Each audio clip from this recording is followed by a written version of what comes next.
ডকুমেন্টারিতে আপত্তির কারণে ভুয়া, ভুয়া স্লোগান হলো, তুমুল হট্টগোল বেড়ে গেল। বিদেশি যে অতিথিরা ছিলেন, রাষ্ট্রদূতরা ছিলেন, তারা বেরিয়ে গেলেন। এই ধরনের ইতিহাস বিকৃতি আমরা আওয়ামী লীগকে করতে দেখতাম, যে একটা সবকিছুর ইতিহাসে একটা আওয়ামীকরণ করা। এটা কোথাও ভুল বা ব্যর্থতা দেখলে হইচই করে ওঠাটা এখন একটা ক্যারেক্টারে দাঁড়িয়ে যাবে। যদি কাব্য লিখে তাদেরকে জানাই, তারা কি এই কথাটা শুনবে আপনার ধারণা?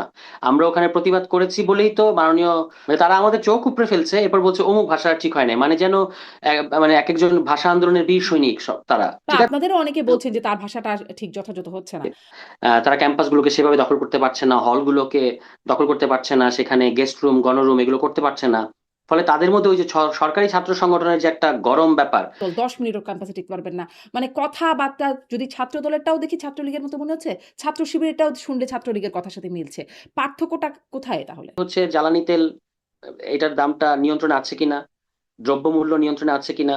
আপনি বলেছেন ১.৫ বছরে ১ কোটি চাকরি দেবেন, আপনি সেটা দিতে পারছেন কিনা। তো অনেকদিন পরে একটা শুনলাম এরকম একটা কথা। আমরা তো শুধু শুনি যে শুনতে অনেক এটা খুব শুধু ছাত্ররা আন্দোলনের জন্য প্রস্তুতি নাও, রাস্তায় রাজপথে নামতে হবে, ছাত্র জনতা এইটাই শুনি। মনে হচ্ছে ছাত্রদের কাজ শুধু আন্দোলনই করা। দ্রুত ডান বা অডান জুলাই বেছে নিয়ে গা বাঁচান। নিজস্ব মত না থাকলে মাইর একটাও মাটিতে পড়বে না। মানে এখন কি মাইর একটাও মাটিতে না পড়ার অবস্থা? তো এরকম যারা দার্শনিক, বেশি দার্শনিক, তাদের মধ্যে এইসব এইসব প্রতিভা আছে, নানা সময় নানা কথাবার্তা বলার। কিন্তু উনাকে দেখতে হবে যে উনি ২ বছর কি কি করেছেন। আরেকটা নাম দেয়া হয়েছে জুলাই ব্যবসা। এটা নিয়ে মাহফুজ আলম যেমন ক্ষুব্ধ, উমামা আর তাদের সাথেই ছিলেন সম্মুখ সারির নেত্রী তিনি, তাসনিম যারা তারা সরে গেলেন তারাও আবার তারা বলতেছে যে জুলাই নিয়ে ব্যবসা হচ্ছে, অথচ তারা কিন্তু জুলাইয়ের পরে অত্যন্ত প্রিভিলেজ। আপনি দেখবেন ইউজিসি তে তারা গিয়েছে, ইউনিভার্সিটিতে তারা ভাইস চ্যান্সেলর হয়েছে। প্রশ্ন হবে লাগামহীন। জানতে চাই, জানাতে চাই এই সময়ের পালস অফ পলিটিক্স। জুলাই আন্দোলনের বর্ষপূর্তি আয়োজনে জুলাই ডকুমেন্টারি নিয়ে আপত্তি এবং বৈষম্যের অভিযোগে রাষ্ট্রপতির উপস্থিতিতেই তুমুল হট্টগোল করেছেন এনসিপি নেতাকর্মীরা, যার এক পর্যায়ে বেরিয়ে গেছেন কূটনীতিকরা, ওয়াকআউট করেছেন এনসিপি নেতারাও। শোনা গেছে ভুয়া ভুয়া স্লোগান। জুলাইয়ের বর্ষপূর্তি আয়োজনে দেশের বিভিন্ন জায়গায় হয়েছে হইচই হট্টগোল। এদিকে মুখোমুখি শিবির এবং ছাত্রদল, একের পর এক শিক্ষা প্রতিষ্ঠানে ছড়িয়ে পড়ছে সহিংসতা। অন্যদিকে কোথাও মারছে, আবার কোথাও মার খাচ্ছে জুলাই যোদ্ধারা। মায়ের একটাও মাটিতে পড়বে না। জুলাইয়ের মাস্টার মাইন্ড খ্যাত নেতা মাহফুজ আলমের সেই পূর্বাভাসই কি তবে বলছে? কেন জুলাইয়ের গুরুত্বপূর্ণ বা সম্মুখ সারির নেতারা একে অপরের বিরুদ্ধে জুলাই ব্যবসার অভিযোগ আনছেন? ওদিকে বাংলাদেশ সরকারের দফায় দফায় আহ্বান এবং সব তৎপরতাকে অগ্রাহ্য করে দিল্লিতে অনুষ্ঠিত হয়েছে শেখ হাসিনার প্রেস কনফারেন্স। সরকারের নিষেধাজ্ঞা এবং আইনি ব্যবস্থার ভয়ে দেশের গণমাধ্যমগুলো সেই আয়োজন বা বক্তব্য প্রচার না করলেও তা লাইভ করেছে আন্তর্জাতিক সংবাদ সংস্থা রয়টার্স, কভার করেছে বিবিসি, ডয়েচে ওয়েলে, এনডিটিভি সহ বিভিন্ন আন্তর্জাতিক সংবাদ মাধ্যম। সেই আয়োজন থেকে কি বার্তা পেল জুলাইয়ের পক্ষের রাজনৈতিক দলগুলো? শেখ হাসিনা কথা বলায় কার কি ক্ষতি হলো? কেন এদিকে সার্বভৌমত্বের প্রতি হুমকি, বলছেন এনসিপি নেতা আসিফ মাহমুদ। রাষ্ট্রপতি নির্বাচনের তফসিল ঘোষণা করেছে নির্বাচন কমিশন। জোর আলোচনায় আছে মির্জা ফখরুল ইসলাম আলমগীর এবং ডক্টর ইউনূসের নাম। কাকে চায় এনসিপি বা বিরোধী দলীয় জোট? এসব নিয়ে আলোচনায় পালস অফ পলিটিক্সে আমার আজকের অতিথি এনসিপির যুগ্ম আহ্বায়ক সারওয়ার তুষার। সারওয়ার তুষার, আপনাকে স্বাগত জানাচ্ছি পালস অফ পলিটিক্সে আমার আজকের আয়োজনে। জি, আপনাকে ধন্যবাদ। ধন্যবাদ আপনাকেও, আপনি যুক্ত হয়েছেন। আম জুলাই আন্দোলনের ২ বছর পূর্তি হলো। অনেক আয়োজন ছিল দেশ জুড়ে। শুরুতেই আপনার কি মনে হলো? কেমন হলো আয়োজনগুলো? আয়োজন আমরা চেষ্টা করেছি মাসব্যাপী, শুধু ৫ আগস্ট না, পুরো মাসব্যাপী আমাদের অনেক ধরনের আয়োজন ছিল। প্রায় সকল স্টেক হোল্ডারদের নিয়ে আমরা বিভিন্ন ধরনের কর্মসূচি করেছি। নারী, হুম। শ্রমিক, তারপরে আপনার প্রাইভেট ইউনিভার্সিটি, ডাক্তার, যত আন্দোলনে, শহীদ পরিবার, আন্দোলনে যত ধরনের ডাইমেনশন আছে সব ধরনের আয়োজনই আমরা করার চেষ্টা করেছি। কিন্তু যেটা আমাদের কাছে একটু অবাক করেছে আর কি আমাকে, সেটা হলো আমি ভেবেছিলাম যে সরকার আরো আড়ম্বরের সাথে আরো কিছু করবে। বড় একটা বিজয় মিছিল হতে পারতো সরকারের, সরকারের আমন্ত্রণে, যেভাবে আমরা পয়লা বৈশাখে মানে পয়লা বৈশাখে আমরা যেভাবে মঙ্গল শোভাযাত্রা করি, হ্যাঁ, সেরকম হতে পারতো। কিন্তু সেরকম কোনো উদ্যোগ দেখা যায়নি। কিছু আলোচনা সভা তার আয়োজন করেছেন, সেগুলো গদ বাঁধা মনে হয়েছে আমার কাছে। এর বাইরে সারা দেশে আবার জেলায়, বিভিন্ন জেলায় অনেক ধরনের কর্মসূচি হয়েছে। জেলা প্রশাসন এবং বিভিন্ন রাজনৈতিক দলের মানে আয়োজনে। তো সে মানে সব মিলিয়ে আমি বলবো যে পাশাপাশি প্রায় 3-4টা কনসার্ট হয়েছে 4 এবং 5 তারিখে ঢাকায় বিভিন্ন স্পটে। সেগুলো মিলিয়ে এক ধরনের ফেস্টিভ একটা মুড ছিল। এবং শেখ হাসিনা মুক্ত বাংলাদেশ বা আওয়ামী লীগ মুক্ত বাংলাদেশের যে একটা আনন্দ, সেটা আমি তরুণদের মধ্যে দেখতে পেয়েছি। আচ্ছা, এই ফেস্টিভ মুডের সাথে, সাথে আরেকটা যেটি দেখা গেছে, এই যে ধরেন জুলাই ডকুমেন্টের উদ্বোধন যেখানে রাষ্ট্রপতি ছিলেন, স্বরাষ্ট্রমন্ত্রী, মুক্তিযুদ্ধ বিষয়ক মন্ত্রী, আরও মন্ত্রীরা ছিলেন। সেখানে দেখা গেল ডকুমেন্টারিতে আপত্তির কারণে ভুয়া, ভুয়া স্লোগান হলো, তুমুল হট্টগোল বেড়ে গেল। বিদেশি যে অতিথিরা ছিলেন, রাষ্ট্রদূতরা ছিলেন, তারা বেরিয়ে গেলেন। পরে এনসিপি নেতারাও সেখান থেকে বেরিয়ে গেলেন। এরকম একটা অবস্থা। আরও যে আপনি বিভিন্ন জেলায়, জেলায় প্রোগ্রামের কথা বলছেন বর্ষপূর্তি উপলক্ষে, সেখানেও বিভিন্ন জায়গায় হট্টগোলের এরকম খবর পাওয়া গেছে। আ টুকটাক সহিংসতার খবর পাওয়া গেছে। তাছাড়া ধরেন জুলাইকে ঘিরে আপনাদের যে কর্মসূচি, কদিন আগে তো খুব গুরুতর ঘটনা ঘটে গেল। সিলেট, হবিগঞ্জ মানে দফায়, দফায় এনসিপির উপর হামলা হলো। আমরা দেখছি ছাত্রদল, ছাত্র শিবির হামলা, পাল্টা হামলা লেগেই আছে, সহিংসতা লেগেই আছে। মোটামুটি একেকটা একটা থেকে আরেকটা শিক্ষা প্রতিষ্ঠানে ছড়িয়ে পড়েছে। ১৩ টির বেশি শিক্ষা প্রতিষ্ঠানে এরকম মানে এই পাল্টাপাল্টি চলছে। মানে জুলাইকে ঘিরেই তো এই সহিংসতা। মানে এটি কেন হচ্ছে? এত সহিংস কেন হয়ে উঠছে? এখানে তো অনেকগুলো প্রসঙ্গ, আমি একটা একটা করে বলার চেষ্টা করতে পারি। প্রথমত হচ্ছে যে গতকালকের যেটা সরকারের যেটা মহামান্য রাষ্ট্রপতির উপস্থিতিতে যে এই ঘটনাটা, সে মুক্তিযুদ্ধ মন্ত্রণালয়ের একটা ইভেন্ট ছিল। সেখানে একটা ডকুমেন্টারি দেখানো হয়েছে জুলাই নিয়ে। তো সেটা যেটা আশ্চর্য করেছে আমাদেরকে যে আপনার আহ বৈষম্য বিরোধী ছাত্র আন্দোলন, অর্থাৎ যে আন্দোলনের যে ব্যানারে আন্দোলনটা হয়েছে, সেটার কোনো উল্লেখ ছিল না। আপনার 3 তারিখের যে এক দফা, সেটার কোনো উল্লেখ নাই। 4 তারিখের লং মার্চ, অর্থাৎ যে ঢাকায় আসো জনতা, এই যে আহ্বান, এগুলোর উল্লেখ নাই। অসহযোগ আন্দোলনের উল্লেখ নাই। মানে পুরোটাই একটা বিএনপি করণ ঘটেছিল ওই ডকুমেন্টারিতে। এবং তারেক রহমানকে আপনার এক দফার ঘোষক বানিয়ে দেওয়া হয়েছিল, যেটা আসলে ইতিহাসের বিকৃতি। এই ধরনের ইতিহাস বিকৃতি আমরা আওয়ামী লীগকে করতে দেখতাম, যে একটা সবকিছুর ইতিহাসে একটা আওয়ামীকরণ করা, সেরকম একটা ব্যাপার আমরা এখানে লক্ষ্য করেছি। যে কারণে আমরা তাৎক্ষণিকভাবে প্রতিবাদ করেছি। সেখানে আমাদের যারা উপস্থিত ছিলেন, আমাদের উপস্থিত খুব বেশি ছিল না, 8-9 জনের মতো ছিল, তারা প্রতিবাদ করেছে। এবং সাধারণ যে শহীদ পরিবার, আহত বা অন্যান্য যারা উপস্থিত ছিলেন, তারাও মারাত্মকভাবে প্রতিরোধ করে বা প্রতিবাদ করেছেন। এটার পাল্টা প্রতিক্রিয়ায় সরকারের তরফ থেকে সরকারের একজন প্রতিমন্ত্রী ইশরাক সাহেব, তিনি প্রায় মনে হলো যে বডি ল্যাঙ্গুয়েজ দিয়ে কথা বলার চেষ্টা করছেন। মানে আমরা তো মুখ দিয়ে কথা বলি, তিনি এক শরীর দিয়ে কথা বলার চেষ্টা করেছেন। যে আপনারা কি করেছেন এটা সেটা, এবং এক ধরনের হুমকি দেয়া। পুলিশের যিনি আইজি, তিনি বলেছেন মহামান্য আমাদের মাননীয় স্বরাষ্ট্রমন্ত্রীকে, এগুলারে কি স্যার বাইর করে দিব, মানে এরকম, মানে এগুলারে এইভাবে আর কি। তো যেহেতু স্বরাষ্ট্রমন্ত্রী একজন পলিটিশিয়ান, তিনি বুঝেন এটার কনসিকুয়েন্সটা কি হবে, ফলে তিনি তাকে নিবৃত্ত করেছেন। তো এগুলো ঘটেছে, এবং এগুলো ঘটাটা খুব দুঃখজনক। এই দিনে এটা না ঘটলেও পারতো। এবং মাত্র 2 বছরের মাথায় বিএনপি কিন্তু এমনিতেই জুলাইয়ের অংশীদার, তার কোনো প্রয়োজন নাই ইতিহাস বিকৃতি করার। কিন্তু এই যে সবকিছুকে দখল নেওয়ার, তারা তো এখন সবকিছুকে দখল নিচ্ছে, আপনি দেখতে পাচ্ছেন। এবং একটু আগে ইন্টারেস্টিংলি তাদের একজন এমপি, ঝালকাঠি 1 আসনের, তার ফেসবুক পোস্ট দেখলাম, তিনি বলছেন যে এমন খাই খাই শুরু করেছে বিএনপির নেতাকর্মীরা যে দলটাই খেয়ে ফেলবে। এই স্ট্যাটাস তিনি কিছুক্ষণ আগে দলের নেতাকর্মীদের উদ্দেশ্যে দিয়েছেন। তো এইটা যে তারা ইতিহাসের উপরেও করছে, এটা তারা আওয়ামী লীগের কাছ থেকে ভালোই রপ্ত করেছে বলে মনে হচ্ছে।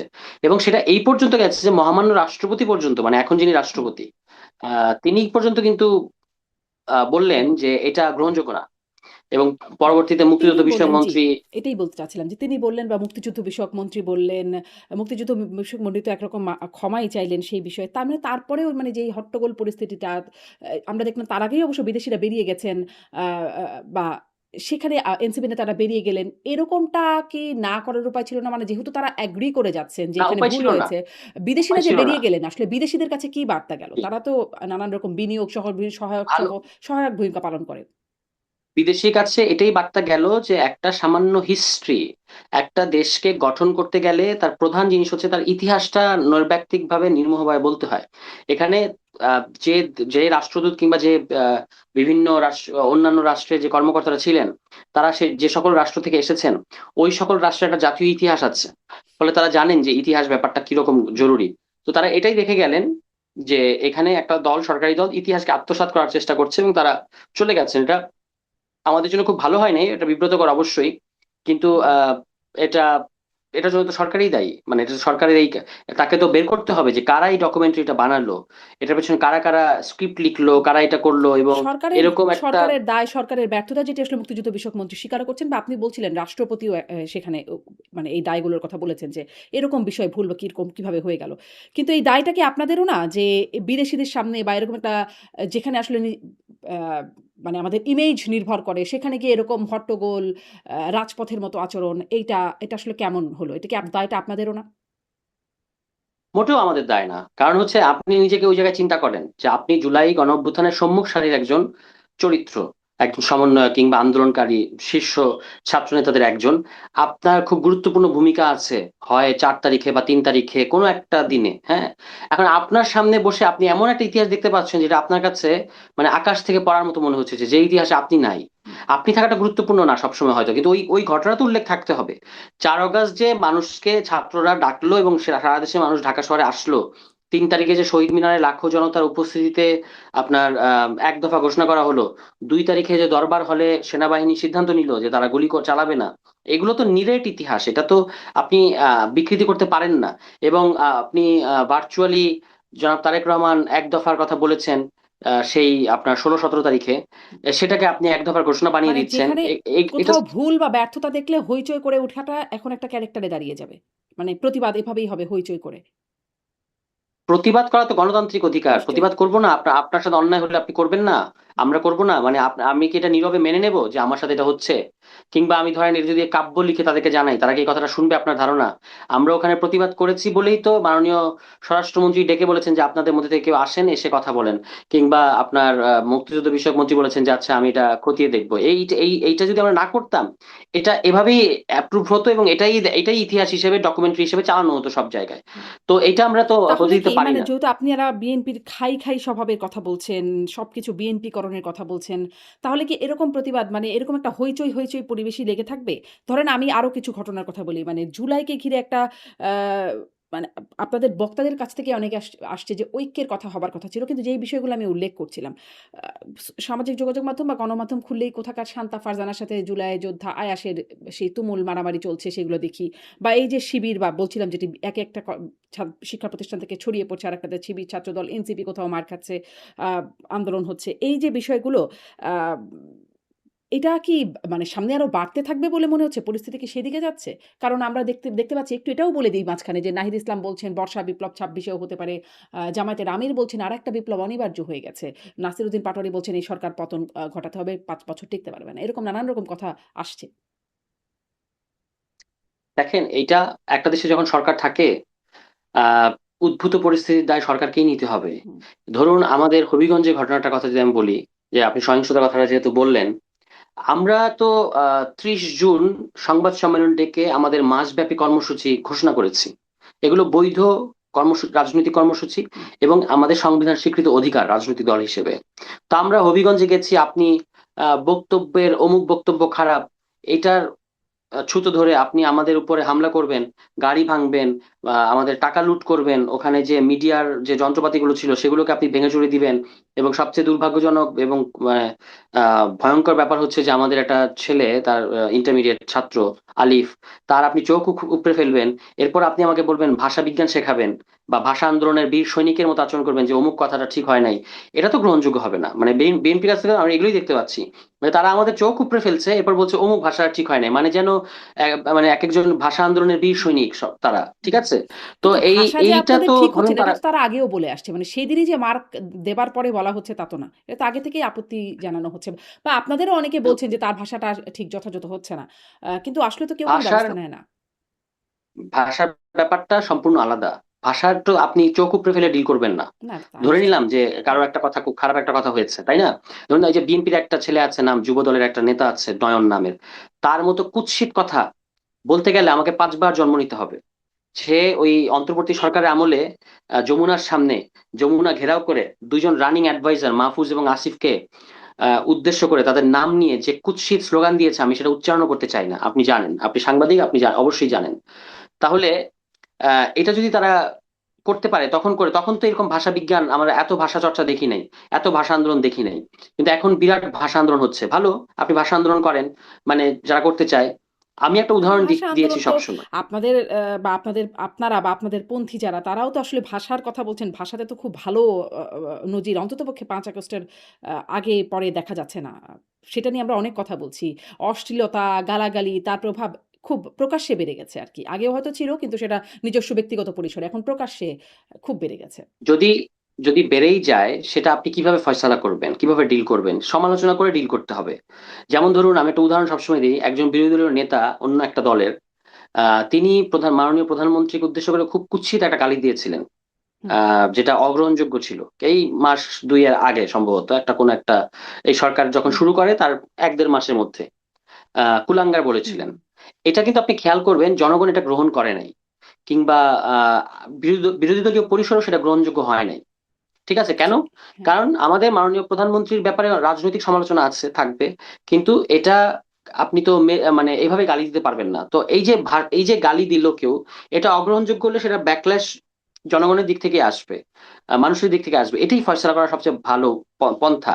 কিন্তু আপনি যদি আজকে, যেটা সবচেয়ে ইম্পর্টেন্ট এখানে, যে আজকে যদি আপনি কটূক্তি, গালি এসবের কারণে হামলা করা জাস্টিফাইড হয়ে যায়, তাহলে কালকে ওই যেকোনো কথাকেই গালি এবং হুম। আপনার না, কটূক্তি হিসেবে চিহ্নিত করা হবে, এইটা অবশ্য আজকে এবং কথা তারপরে বলার ইস্যু হামলা ছিল করা না। হবে। তারপরে যেহেতু আসছে বলি, কটূক্তি গালি হামলা করার জন্য জাস্টিফিকেশন না। কিন্তু ধরেন কটূক্তির জাস্টিফিকেশনটা কি? সেটা তো কিছু একটা কোথাও তো এটা রেমেডি হতে হবে। আপনারা তো দীর্ঘদিন ধরে কটূক্তি হ্যাঁ, করে হতে হবে, যাচ্ছে। হতে হবে। কিন্তু সেটা নিয়ে তো কোনো শো কজ, কোনো আনুষ্ঠানিকভাবে কোনো বার্তা দেয়া সেগুলো তো হচ্ছে না। মানে কটূক্তি তো বন্ধ হচ্ছিল না তো বা হয়নি তো। না, হবে, বন্ধ হবে, কারণ এটা সমাজ গ্রহণ করছে না। এটা যারা বিভিন্ন ধরনের খারাপ কথা বলছেন বা অগ্রহণযোগ্য কথা বলছেন, এটা তারা বুঝতে পারছেন। মানে সেটা মানে সমাজের একটা অটো রেজিস্ট্যান্স এখানে আছে। ফলে এটা এটা আপনাকে ছেড়ে দিতে হবে, কারণ এই ভাষা মানে গালি বলেন আর যেটাই বলেন, এগুলো ভাষারই অংশ, এগুলো ভাষার মধ্যেই আছে। আমি ব্যবহার করবো না, এটা হচ্ছে আমার ডিসেন্সি। তো এই ডিসেন্সিটা পলিটিক্স এর মধ্যে আসতে হবে। আমরা অতীতেও দেখেছি এরকম কুৎসিত কথা কেউ কেউ বলেন, কিন্তু এগুলো শেষ পর্যন্ত ধোপে টেকে না, বা এটা গ্রহণযোগ্য হয় না, বা এটা রাজনীতির মূল ধারা হতে পারে না কখনো। তো সেটা আলাদা বিষয়, কিন্তু কিন্তু আমি বলছি মূলধারা যে না হলেও তার আপনি যে উপরেই যখন ফোকাস হয়, লাইমলাইট পড়ে ধরে আপনাদের যেকোনো প্রোগ্রামে তিনিই বলছেন, যিনি আসলে কুৎসিত কথা আমি যদি বলি নাসিরউদ্দিন পাটোয়ারির উপরেই মূল যে অভিযোগটা, তিনিই বলছেন, তিনিই খুব সবসময় লাইমলাইট থাকছেন, গণমাধ্যমও সবসময় তার কাছেই যাচ্ছে। ফলে তার বলার জায়গাটা আরো বাড়ছে। আপনি বলছেন যে না বলবেন না। কিন্তু ধরেন তিনি আমার মনে আছে রমজান মাসে তিনি একটা স্ট্যাটাস দিয়েছিলেন ফেসবুকে। তিনি বলেছিলেন তিনি আর এরকম মানে আ এ ধরনের কথা আর বলবেন না বলে তিনি সিদ্ধান্ত নিয়েছেন। কিন্তু তারপরে সেটি তিনি অব্যাহত রেখেছেন। আবারও তিনি এই মানে এনসিপির উপর হামলার পরেও তিনি বললেন যে তিনি এখন থেকে চুপ থাকবেন। তারপরেও আসলে তিনি বলছেন, যদিও অত কুৎসিত কথা হয়তো এখন আর বলছেন কিনা জানি না, শুনি নাই। কিন্তু তিনি বলছেন। আ ফলে কুৎসিত কথা থামাতে আপনাদের উদ্যোগ কোথায় ছিল? আহ তিনি সম্প্রতি একটা টক শো না, মানে এরকম ধরনের একটা ইন্টারভিউর মতো, সেখানে কিন্তু নাসিরুদ্দিন পাটোয়ারি বলেছেন যে তার শব্দ চয়নের মধ্যে ভুল আছে, তাকে এটা সংশোধন করতে হবে। এটা তার, যেহেতু তার স্বীকারোক্তি, ফলে আমরা সেখানেই থাকতে চাই। এবং আমরা আশা করি যে তিনি ভবিষ্যতে যখন বক্তব্য দেবেন, তখন সে রাজনৈতিক বক্তব্য দেবেন, আহ ব্যক্তিগত আক্রমণ কিংবা এই ধরনের কিছু করবেন না। যাই হোক, এইটা হুম, ব্যক্তি ধরে আলাপ করে তো আমরা রাজনীতির ব্যাপারে আলাপ করতে পারবো না। মূলত হচ্ছে যেটা আপনার প্রশ্নের মানে প্রধান জায়গাটা ছিল, সেটা হচ্ছে সহিংসতা, হুম, যে পলিটিক্সে হুম, হুম, আবার হুম, একদম। সহিংস পরিবেশ তৈরি হচ্ছে। এটা হচ্ছে আপনার অ্যালার্মিং। এবং আমরা বিভিন্ন ক্যাম্পাসে দেখতে পাচ্ছি যে ছাত্রদল মরিয়া হয়ে ক্যাম্পাসগুলোকে দখল নিতে চাচ্ছে। তো সে কারণে হামলাগুলো হচ্ছে। এবং আমি বোঝার চেষ্টা করেছি, এই যে 13টা ক্যাম্পাসে আপনার মানে সহিংসতা সৃষ্টি হলো কি কারণে? আপনি কি মনে করতে পারেন, আপনি কি বলতে পারেন একটা একজন ইনফর্মড সিটিজেন হিসেবে এবং সাংবাদিক হিসেবে, হুম। যে খুব গুরুতর কোনো কারণ আছে এর পেছনে, যেটা মানে যেটার ছাড়া বা যেটার কারণে এই হামলাগুলো হচ্ছে, বা এটা অ্যাভয়েড করা যেত না, এরকম কি মনে হচ্ছে? আমার আমি কাছে এরকম মনে আমার হচ্ছে না। ক্ষেত্রে আমি তো মনে করতে পারি বেশিরভাগ ক্ষেত্রেই ছাত্রদের মতো সংঘর্ষে কোনো গুরুতর কারণ থাকে না। এক্স্যাক্টলি। তাহলে এটা তো ছাত্রদলকে, আহ যারা যেহেতু সরকারি ছাত্র সংগঠন, দেখুন তাদের একটা মানে একটা ভেতরে একটা পীড়া কাজ করছে আমার মনে হয়। সেটা হচ্ছে যে তারা সরকারি ছাত্র সংগঠন, কিন্তু ঠিক সরকারি ছাত্র সংগঠনের মতো একচেটিয়া আচরণটা তারা করতে পারছে না। রেজিস্ট্যান্স হচ্ছে ছাত্রদের দিক থেকে। তারা ক্যাম্পাসগুলোকে সেভাবে দখল করতে পারছে না, হলগুলোকে দখল করতে পারছে না, সেখানে গেস্ট রুম, গণরুম এগুলো করতে পারছে না। ফলে তাদের মধ্যে ওই যে সরকারি ছাত্র সংগঠনের যে একটা গরম ব্যাপার, এটা না দেখাতে পারার একটা কষ্ট তাদের মধ্যে আছে। হুম। এই কারণে তারা মাঝে মাঝে সুযোগ পেলেই, মানে তুই জল ঘোলা করলি কেন টাইপের একটা ছুতা ধরেই, আপনি দেখবেন সুযোগ পেলেই তারা হচ্ছে খুবই সহিংস হয়ে ওঠে। তারা ডাকসুর নেতৃবৃন্দের উপর একবার থানায়, একেবারে শাহবাগ থানায় হামলা করেছে, এবং এখনো আবার এগুলো আমরা দেখতে পাচ্ছি। এবং সেখানে শুধু ছাত্রদল না, যুবদলও যুক্ত হচ্ছে। হুম, এই যুবদল নেতা নয়ন, তাকে আমরা দেখেছি হেলমেট পরিহিত অবস্থায় হুম। আমাদেরকে সেই ছাত্রলীগ যুবলীগের স্মৃতিগুলো মনে করিয়ে দিয়েছেন তিনি।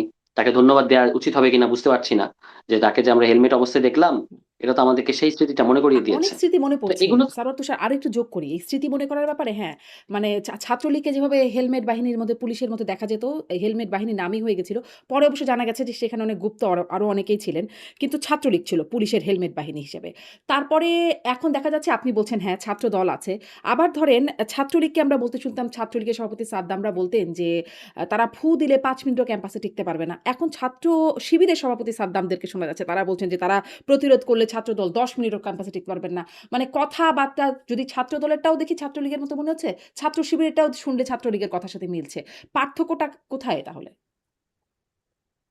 কথায় মিললেও এখনো পর্যন্ত ছাত্র শিবির ছাত্রলীগের মতো এরকম বেপরোয়া কিংবা এরকম সন্ত্রাসী আচরণ এখনো পর্যন্ত করে নাই।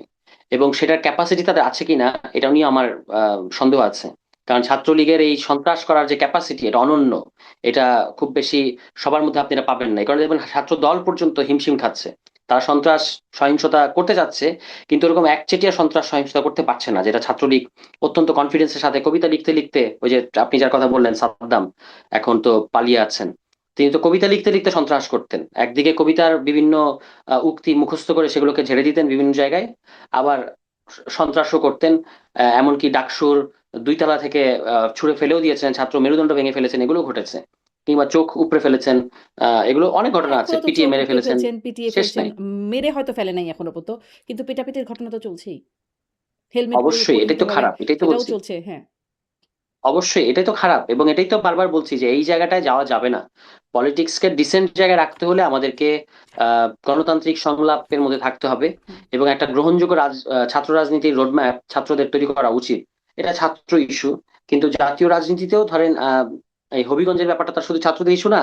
সেখানে আমরা তো পুরো দেখলাম যে অস্ত্রশস্ত্র সহ পুলিশের সাথে আমরা বিএনপি ছাত্র দলের নেতাদেরকেই অবস্থান করতে দেখেছি, আমি নিজেও সেখানে হুম। গিয়েছিলাম। এবং পুলিশ যেভাবে আমাদেরকে বাধা দিল, মানে আমরা আক্রান্ত পক্ষ, কিন্তু আমাদেরকেই কর্মসূচি করতে বাধা দিয়েছে। যারা আক্রমণকারী তাদেরকেই তারা সুরক্ষা দিয়েছে। তো সেই একই দলীয় আচরণ তারা করে যাচ্ছে বা করতে বাধ্য হচ্ছে, এটা বলাটা আরো ভালো হবে। কারণ এখানে তো পুলিশ সংস্কার যে কমিশন গঠন করার কথা, যেটাতে বিএনপি নোট অফ ডিসেন্ট নাই, সেটা বিএনপি বাস্তবায়ন করছে না। তো এই কারণে আপনার সার্বিক দিক থেকে এই ঘটনাগুলো ঘটতে হুম। পারছে, এবং পুলিশ যে পুলিশ তো নিউট্রালি সবখানেই আসলে নীরব থাকছে। ধরেন রাকসুর ঘটনাতেও যেটা দেখা গেল, পরবর্তীতে অবশ্য দেখলাম কিছু মামলা-টামলা হয়েছে। কিন্তু রাকসুতেও আম সেখানে যে সালাউদ্দিন আম্মার তিনি ছাত্রলীগ বলে ৩ জন শিক্ষার্থীকে বেধড়ক পেটাচ্ছেন বা শিবিরের আরো কর্মীরা পেটাচ্ছে। পুলিশ এবং প্রশাসনও সেখানে দাঁড়িয়ে, দাঁড়িয়ে দেখছে এবং পরে দেখা যাচ্ছে সে যারা মার খেয়েছে তাদেরকে গ্রেপ্তার করে নিয়ে যাচ্ছে। আ ওই একই রকম ভূমিকা না পুলিশের? অ্যাবসলিউটলি, এবং এটা অগ্রহণযোগ্য। আহ, মানে ওই যে আপনি বললেন যে গ্রেফতার করে নিয়ে যাচ্ছে, তাহলে যদি ছাত্রলীগ হয়েই থাকে, মানে যাদের কার্যক্রম নিষিদ্ধ, তাদেরকে স্রেফ পুলিশের কাছে সোপর্দ করতে হবে। কিন্তু এই যে আমি নিজে মারলাম বা আমি নিজে অস্ত্র হাতে তুলে নিলাম, লাঠিসোঁটা হাতে তুলে নিয়ে মারতে চেষ্টা করছি কার্যক্রম নিষিদ্ধ সংগঠনের কাউকে, এটা কিন্তু আমার অধিকার না, বা এটা আমাকে কেউ আহ আহ, মানে এই এই এটা আমাকে অ্যালাউ করে না বাংলাদেশের আইন। ফলে বিশ্ববিদ্যালয়ের যারা ছাত্র সংসদে যারা নির্বাচিত, যেমন আপনি যে ঘটনার কথা উল্লেখ করছেন, সেখানে যার নাম আসলো তিনি তো নির্বাচিত ছাত্র সংসদের জিএস। ফলে তাদেরকে এগুলো খেয়াল রাখতে হবে, এবং এটার ক্ষেত্রে যেখানে যেখানে আইনের ব্যত্যয় ঘটেছে, না আইনানুগ ব্যবস্থা নিতে হবে। এ ব্যাপারে হুম। আহ কোনো যুক্তিতর্ক নাই। মূল বক্তব্যটা হচ্ছে যে আপনি আইনের শাসন প্রতিষ্ঠা করেন, এবং আইন যে একটা ব্লাইন্ডলি কাজ করে, ব্লাইন্ডলি মানে সে দেখে না এটা সরকার না এটা বিরোধী দল না এটা কে, সে শুধু অপরাধীকে চেনে, ঠিক আছে? সেই সেরকম আইনের শাসন আমরা প্রতিষ্ঠা প্রতিষ্ঠা করতে চাই। কিন্তু সরকার যখন নিজেই রাজনীতিকরণ করে সবকিছুকে, হ্যাঁ, তখন তো আপনি পারবেন না। তখন আপনি যখন আপনি আপনার ছাত্র সংগঠনকে প্রোটেকশন দেবেন, তখন আপনি আরেকটা ঘটনায় পারবেন না, তখন সেটা সিলেক্টিভ হয়ে যাবে, হুম। সিলেক্টিভ মনে হবে। কিংবা এখন যেটা আবারও শুরু হয়েছে যে আপনার ফেসবুক স্ট্যাটাসের কারণে বিভিন্ন জায়গায় গিয়ে পুলিশ গ্রেফতার করছে, মারধর করছে। হ্যাঁ, এবং কটূক্তির, আমি যেটা একটু আগে বললাম যে কটূক্তির অভিযোগে ডিজিটাল নিরাপত্তা আইনে গ্রেফতার করা, এটা আওয়ামী লীগ আমলে আমরা বিপুল পরিমাণ দেখেছি, এবং এগুলো আওয়ামী লীগের জন্য কিভাবে বুমেরাং হয়েছে সেটা এখন আর বলার হুম। দরকার নেই, বলার অপেক্ষা রাখে না। কিন্তু যেটা আপনার কটূক্তি, আপনি বলেছেন কটূক্তির জাস্টিফিকেশন কি? কটূক্তির কোনো জাস্টিফিকেশন নাই। কিন্তু আজকে যদি আপনি কটূক্তির কারণে গ্রেফতারটাকে আমরা জাস্টিফাই করি, কালকে ভালো কথাকেও কটূক্তি বলা হবে। ঠিক আছে, এই কারণে। আর তাছাড়া আমাদের এখানে এই আইনগুলো অত্যন্ত পিউনিটিভ আইন হয়ে থাকে, মানে ফৌজদারি আইন করা হয়ে থাকে। বা পৃথিবীর বিভিন্ন দেশে আপনি যেখানে আছেন কিংবা উন্নত দেশগুলোতে এটা কি হয় যে এটা হচ্ছে সিভিল অফেন্স। সিভিল অফেন্সকে তো আপনি ক্রিমিনাল অফেন্সের আইন দিয়ে ডিল করতে পারবেন না। তো এখানে এই আইনগুলো করাই হয় শাস্তি দেওয়ার উদ্দেশ্যে এবং বিরোধী পক্ষকে দমন করার উদ্দেশ্যে, মত প্রকাশের পরিসরটাকে সংকুচিত করার উদ্দেশ্যে। হুম। এগুলো থেকে সরকারকে বের হয়ে আসতে হবে, কিন্তু তারা, আমার কাছে মনে হচ্ছে, একটা চোরাবালির মধ্যে পড়ে গেছে। এবং এখানে চোরাবালিতে পড়লে যেটা হয় যে আপনাকে যদি, আমাকে যদি আপনি বালি চাপা দেন, তাহলে আমি যদি একটু কুস্তি করতে থাকি আমি উঠতে পারবো একটা সময় হয়তো কোনো না কোনো ভাবে। কিন্তু চোরাবালিতে যদি আমি নড়চড় করতে থাকি আমি আরো তলাতে থাকবো। তো এই যে আষ্টে পৃষ্ঠে একটা ঘটনার সে আরেকটা ঘটনা, এইভাবে আষ্টে পৃষ্ঠে সরকার যে তলায় যাচ্ছে, এটা খুব অ্যালার্মিং। এবং আমরা এখানে বিএনপি সরকার যেহেতু নির্বাচিত সরকার, আমরা চাই যে তারা তাদের মেয়াদ পূর্ণ করুক। কিন্তু সেখানে সুশাসন, আইনের শাসন, আহ কর্মসংস্থান, যেগুলো মানুষের ফান্ডামেন্টাল ইস্যু, মানে যেগুলো ফেক ইস্যু সেগুলো না, যেগুলো মানুষের মৌলিক ইস্যু। ছাত্ররা ক্যাম্পাসে মারামারি করছে কিনা এটা নিয়ে মানুষ আগ্রহী না, হুম। জনগণ আগ্রহী না। জনগণ আগ্রহী হচ্ছে জ্বালানি তেল, এটার দামটা নিয়ন্ত্রণে আছে কিনা, দ্রব্যমূল্য নিয়ন্ত্রণে আছে কিনা, আপনি বলেছেন 1.5 বছরে 1 কোটি চাকরি দেবেন, আপনি সেটা দিতে পারছেন কিনা, আপনি রাষ্ট্রীয় প্রতিষ্ঠানগুলোকে সংস্কার করছেন কিনা, ইত্যাদি ইত্যাদি। এগুলো হচ্ছে মানুষের আকাঙ্ক্ষা। এবং বিশ্ববিদ্যালয়েও জ্ঞানের একটা পরিবেশ তৈরি করা, আহ এবং ছাত্র রাজনীতির একটা গ্রহণযোগ্য রোডম্যাপ তৈরি করা, নিয়মিত ছাত্র সংসদ হওয়া, এগুলো হচ্ছে মানুষের মানে চাওয়া। এগুলোই হচ্ছে বিশ্ববিদ্যালয় জুলাই জ্ঞানের গণ পরিবেশ অভ্যুত্থানের পর। কথাটা অনেক মানে মনে হলো অনেক দিন পরে একটা শুনলাম এরকম একটা কথা। আমরা তো শুধু শুনি যে শুনতে অনেক, এটা খুব শুধু ছাত্ররা আন্দোলনের জন্য প্রস্তুতি নাও, রাস্তায় রাজপথে নামতে হবে, ছাত্র জনতা এইটাই শুনি। মনে হচ্ছে ছাত্রদের কাজ শুধু আন্দোলনই করা। ইদানিং কথা শুনলে সেরকমটা মনে হয়। কিন্তু আমি ওই যে সহিংসতার কথা একটু আপনাদেরই সহযোদ্ধা মাহফুজ আলমের কথা আনতে চাই। তিনি বলছেন তার পোস্টেই তিনি আসলে এখন ভাইরাল, আদারওয়াইজ তাকে খুব একটা দেখা যায় না। তিনি বলছেন জুলাই আদর্শিক অক্ষ অনুযায়ী বিভক্ত হয়েছে। ডানপন্থী জুলাইয়ের সংগঠনে ডান বিরোধীরা জায়গা পাবেন না, অডানপন্থীদের জুলাই সংগঠনে ডানপন্থীরা জায়গা পাবেন না। এটা জুলাই বন্দোবস্ত। ডান বামের বাইরে যারা যেতে চাইবেন তাদের জন্য এতে আছে শিক্ষা। দ্রুত ডান বা অডান জুলাই বেছে নিয়ে গা বাঁচান। নিজস্ব মত না থাকলে মাইর একটাও মাটিতে পড়বে না। মানে এখন কি মাইর একটাও মাটিতে না পড়ার অবস্থা? আসলে মাইর চলছেই পাল্টাপাল্টি বিভিন্ন জায়গায় বিভিন্ন ভাগে মাইর চলছে। দেখেন, উনি তো অত্যন্ত জ্ঞানী মানুষ, বিভিন্ন জায়গা থেকে বাণী দেন, মানে জনগণের উদ্দেশ্যে ফেসবুকে, সোশ্যাল মিডিয়ায় আমরা ওনার বাণী পাই। তো জ্ঞানী মানুষের অনেক কথা বলে। কিন্তু আমরা যারা প্র্যাকটিক্যাল পলিটিক্স করি, শুধু দার্শনিকতা করি না, আমাদের জায়গাটা আলাদা। আমরা জানি যে আমরা একটা কনস্ট্যান্ট ফাইটের মধ্যে আছি এবং আমাদেরকে এই পরিস্থিতি মোকাবেলা করতে হবে। হুম। হ্যাঁ, এবং আমরা চাচ্ছি যে একটা ডিসেন্ট পলিটিক্স চলে আসুক। কিন্তু মাহফুজ আলম তো সবসময় অন্যকে নসিহত দেন, কিন্তু তার মধ্যে আত্মসমালোচনাটা কম। যে এই যে আপনি যেটা দেখতে পাচ্ছেন, এই যে উনি যে ডান বাম এগুলো বলছেন, ডান বাম আবার অডান, হ্যাঁ, এগুলো শুধু আবার কয়েকদিন পরে হয়তো বলবেন অবাম। তো এরকম যারা দার্শনিক, বেশি দার্শনিক, তাদের মধ্যে এইসব এইসব প্রতিভা আছে, নানা সময় নানা কথাবার্তা বলার। কিন্তু উনাকে দেখতে হবে যে উনি 2 বছর কি কি করেছেন, সেগুলোর একটা ফিরিস্তি মানুষ জানতে চায়। যে শুধু শুধু যদি তিনি বলেন যে বাকি সবাই, আমি ঠিক ছিলাম, বাকি সবাই হচ্ছে আসলে ভুল পথে গেছে, এই কারণে জুলাইয়ের আজকে এই অবস্থা, তাহলে কিন্তু সেটা গ্রহণযোগ্য হবে না। আমাদের কাছে বহু কিছু বলবার মতো আছে, যেগুলো মাহফুজ আলমের অগ্রহণযোগ্য আচরণ কিংবা অগ্রহণযোগ্য কথা, যেগুলো আমাদের এই বর্তমান পরিস্থিতিটাকে খারাপ করেছে, কিন্তু সেগুলো আমরা চর্চা করতে চাই না, আমরা রাজনীতি করতে চাই। আমরা আশা করব মাহফুজ আলমও রাজনীতি করবেন, এই বাণী দেওয়ার চেয়ে, যেটাকে বলে আমরা বলি রাজনীতি, সেই রাজনীতিতে তিনি মনোনিবেশ করবেন। অল্টারনেটিভ করতে চাচ্ছেন তিনি। তো সেটা অল্টারনেটিভই যেন হয়, মানে সেটা যেন জাস্ট কিছু ফেসবুক পোস্ট কিংবা কিছু ফটোকার্ড বানানো, হ্যাঁ, কিন্তু ওই যে আপনি শুরুতে কিংবা অন্যকে বলছিলেন না যে নসিহত দেয়া। জুলাই আন্দোলন মানে কেন, আমি জিজ্ঞাসা করছিলাম এত হইচই কেন, এটাই কি প্রতিবাদের ভাষা কিনা? আপনি বলছেন যে তখন কি কাব্যিক ভাষা হবে? যদি আপনার থাকতো গুরুত্বপূর্ণ রোল থাকে, আপনি বলছিলেন যে যদি আপনার গুরুত্বপূর্ণ রোল থাকে সেটাকে যদি অগ্রাহ্য করা হয়। মাহফুজ আলমও তার ফেসবুক পোস্টে সেরকম লিখছেন যে তিনি আসলে অনেক কিছু করেছেন, অনেক কিছু লিখে দিয়েছেন, অনেক দফাগুলো তিনি সাজিয়ে দিয়েছেন, অনেক বক্তব্য কি রাখতে হবে সেগুলো তিনি লিখে দিয়েছেন, কিন্তু তার নামটা বা তাকে কেউ উল্লেখ করছে না। তো তিনিও মানে কোথাও তো তাকে, তিনিও তো একটা ভিকটিম। না, তিনি, তার কথাই সবচেয়ে বেশি বলা হয় সবখানে, এবং তাকেই মাস্টারমাইন্ড বানানো হয়েছে, কখনো মাস্টারমাইন্ড, কখনো ক্যাপ্টেন, কখনো স্ট্র্যাটেজিস্ট। এই যে একটা উপাধি পাওয়ার যে একটা বাসনা, এটা সবসময় ভালো কিনা এটা তাকে দেখতে হবে, মানে তাকে বুঝতে হবে। এবং একটা যেটা বললেন যে তিনি তিনি তার কথা বলা হয় না, তার কথাটাই সবচেয়ে বেশি বলা হয়, বরং তার কথা বেশি বলতে গিয়ে যারা আসলেই মাঠে দাঁড়িয়ে থেকে মানে হুম, ছাত্র নেতা যারা হয়েছেন, যারা ফেস করেছেন, তাদের কথা কম বলা হয় অনেক ক্ষেত্রে, তারা কম স্বীকৃতি পেয়েছেন। এবং সেই কম স্বীকৃতি পাওয়ার ক্ষেত্রে মাহফুজ আলমের ভূমিকা কি কি ছিল সেটাও তাকে একটু রিকল করতে হবে। তার কারণ হচ্ছে এই গণ অভ্যুত্থানের পরে এই পুরো যে পলিটিক্যাল ইয়াংদের যে পুরো পলিটিক্যাল প্রসেস, এটা তো এখন আমাদের স্বীকার করতে কোনো দ্বিধা নাই যে তিনি উপদেষ্টা হলেও তার একটা অত্যন্ত মানে ব্যাপক ইনফ্লুয়েন্স ছিল এই বৈষম্যবিরোধী ছাত্র আন্দোলন থেকে জাতীয় নাগরিক কমিটি হয়ে জাতীয় নাগরিক পার্টি এই পর্যন্ত তার তো একটা খুব বড়সড় ইনফ্লুয়েন্স ছিল।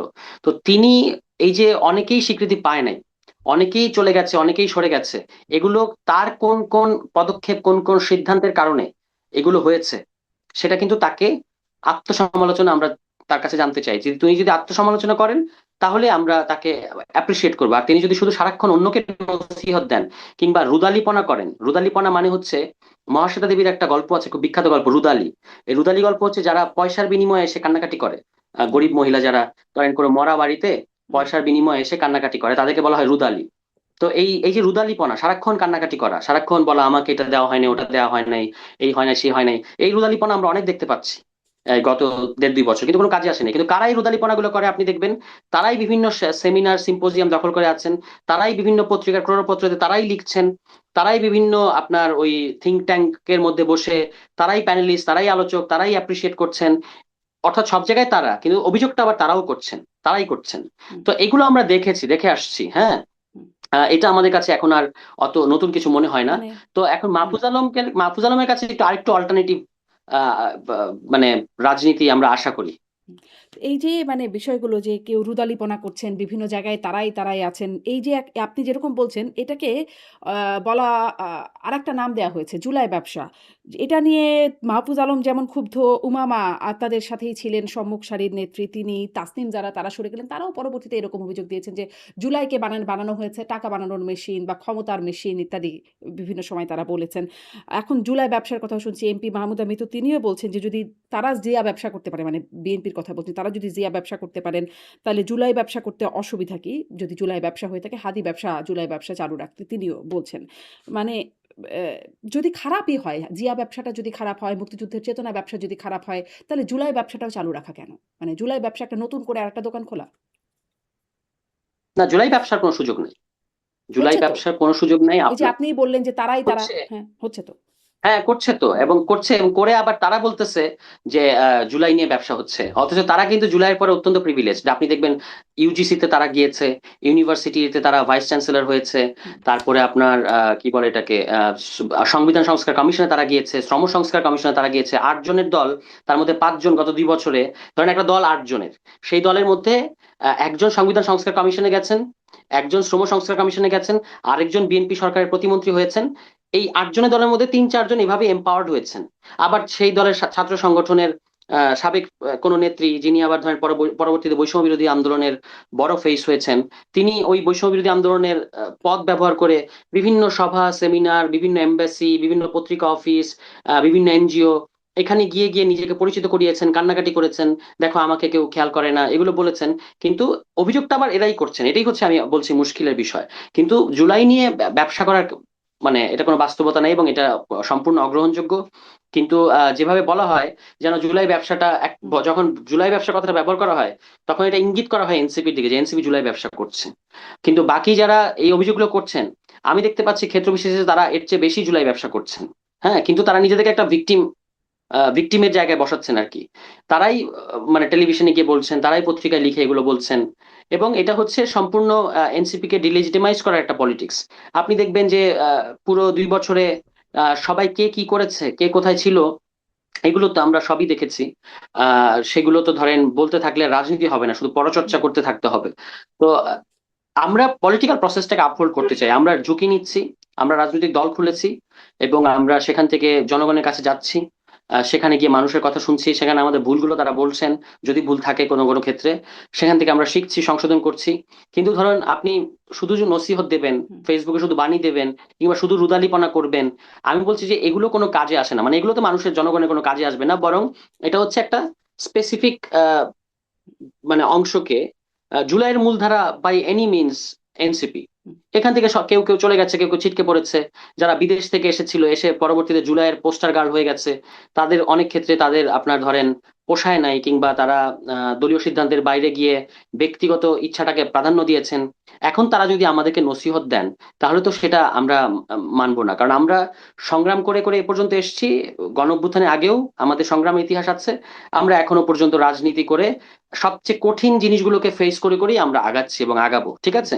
এর বাইরে যারা এরকম অভিযোগের একটা টোনের মধ্যে থাকেন, তারা তো তাদের কাজ করবেন, তারা তো ওরকমই করবেন। কিন্তু এর আবার মধ্যে কিছু কিছু আপনি পত্রিকা, যার কথা বলছেন তার প্রসঙ্গ থেকেই টানি যে এই যে আপনাদের মধ্যে যারা আসলে জুলাইয়ের শক্তি, জুলাইয়ের পক্ষে, আন্দোলনের পক্ষে, একটু আগে বলছিলাম ছাত্র শিবির, ছাত্র দল, তারপরে এই যে এনসিপি বৈষম্য বিরোধী থেকে যারা ছিটকে গেছেন তাদের মধ্যে পাল্টাপাল্টি নানান রকম, কেউ ব্যবসা করছেন, কেউ রোদালিপনা করছেন, আম আবার কেউ বঞ্চিত করার জায়গায় গেছেন। এইরকম যে পাল্টাপাল্টি চলছে, অনৈক্যের জায়গায় যখন দেখা যাচ্ছে, তখন মাহফুজ আলমও বলছিলেন যে এইরকম কুস্তির মধ্যেই আসলে আওয়ামী লীগ ফিরে আসার একটা পথ অনিবার্য তৈরি হবে।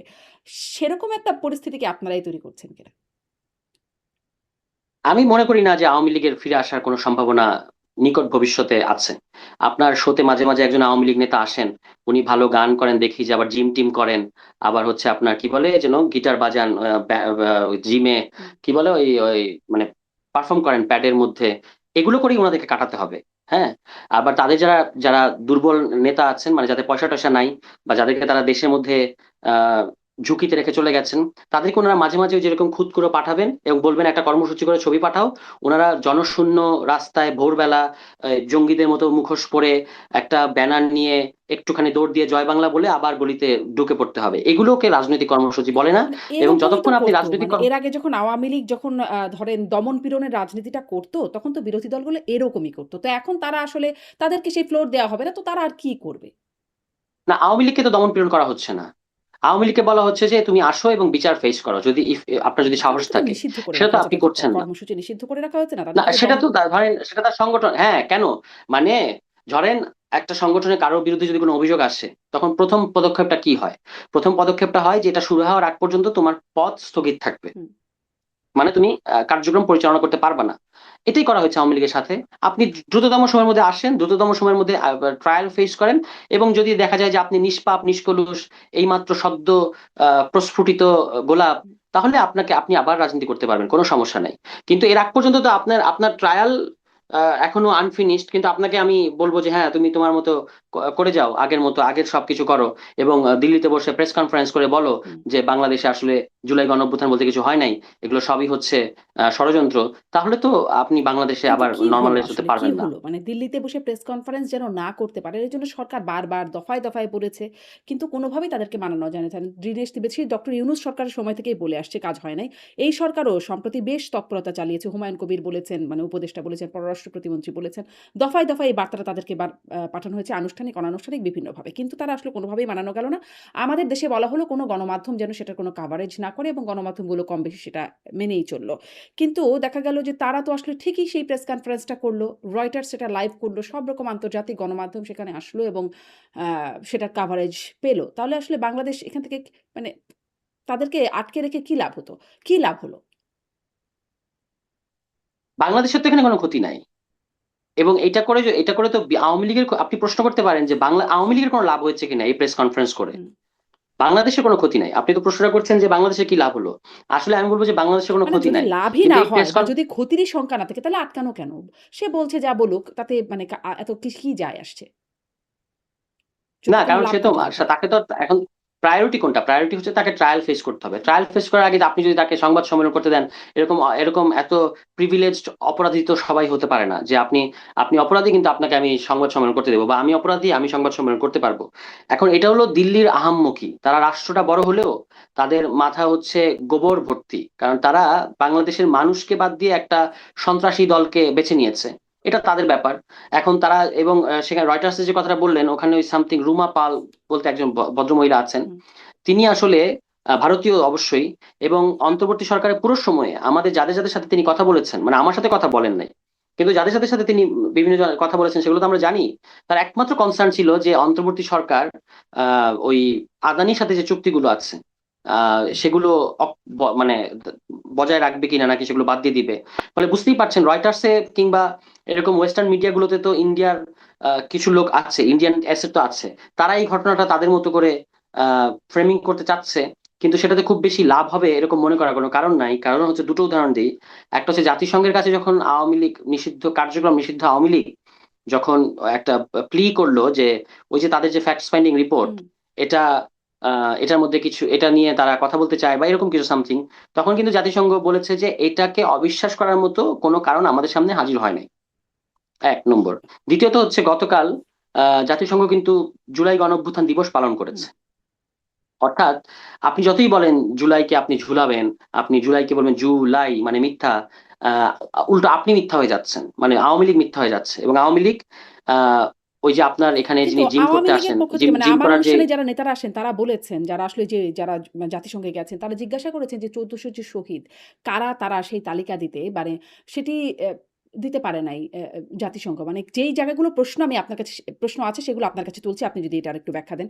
এবং জাতিসংঘ ওই প্রতিবেদনের একদম শুরুতেই লিখে দিচ্ছে যে এটা জাতিসংঘর যে এডিটোরিয়াল স্ট্যান্ডার্ড সেটি মেনে করা হয় না এবং এটি কোনো আদালতে বিচারক মানে সাক্ষী হিসেবে এটা সাক্ষ্য হিসেবে প্রমাণযোগ্য না।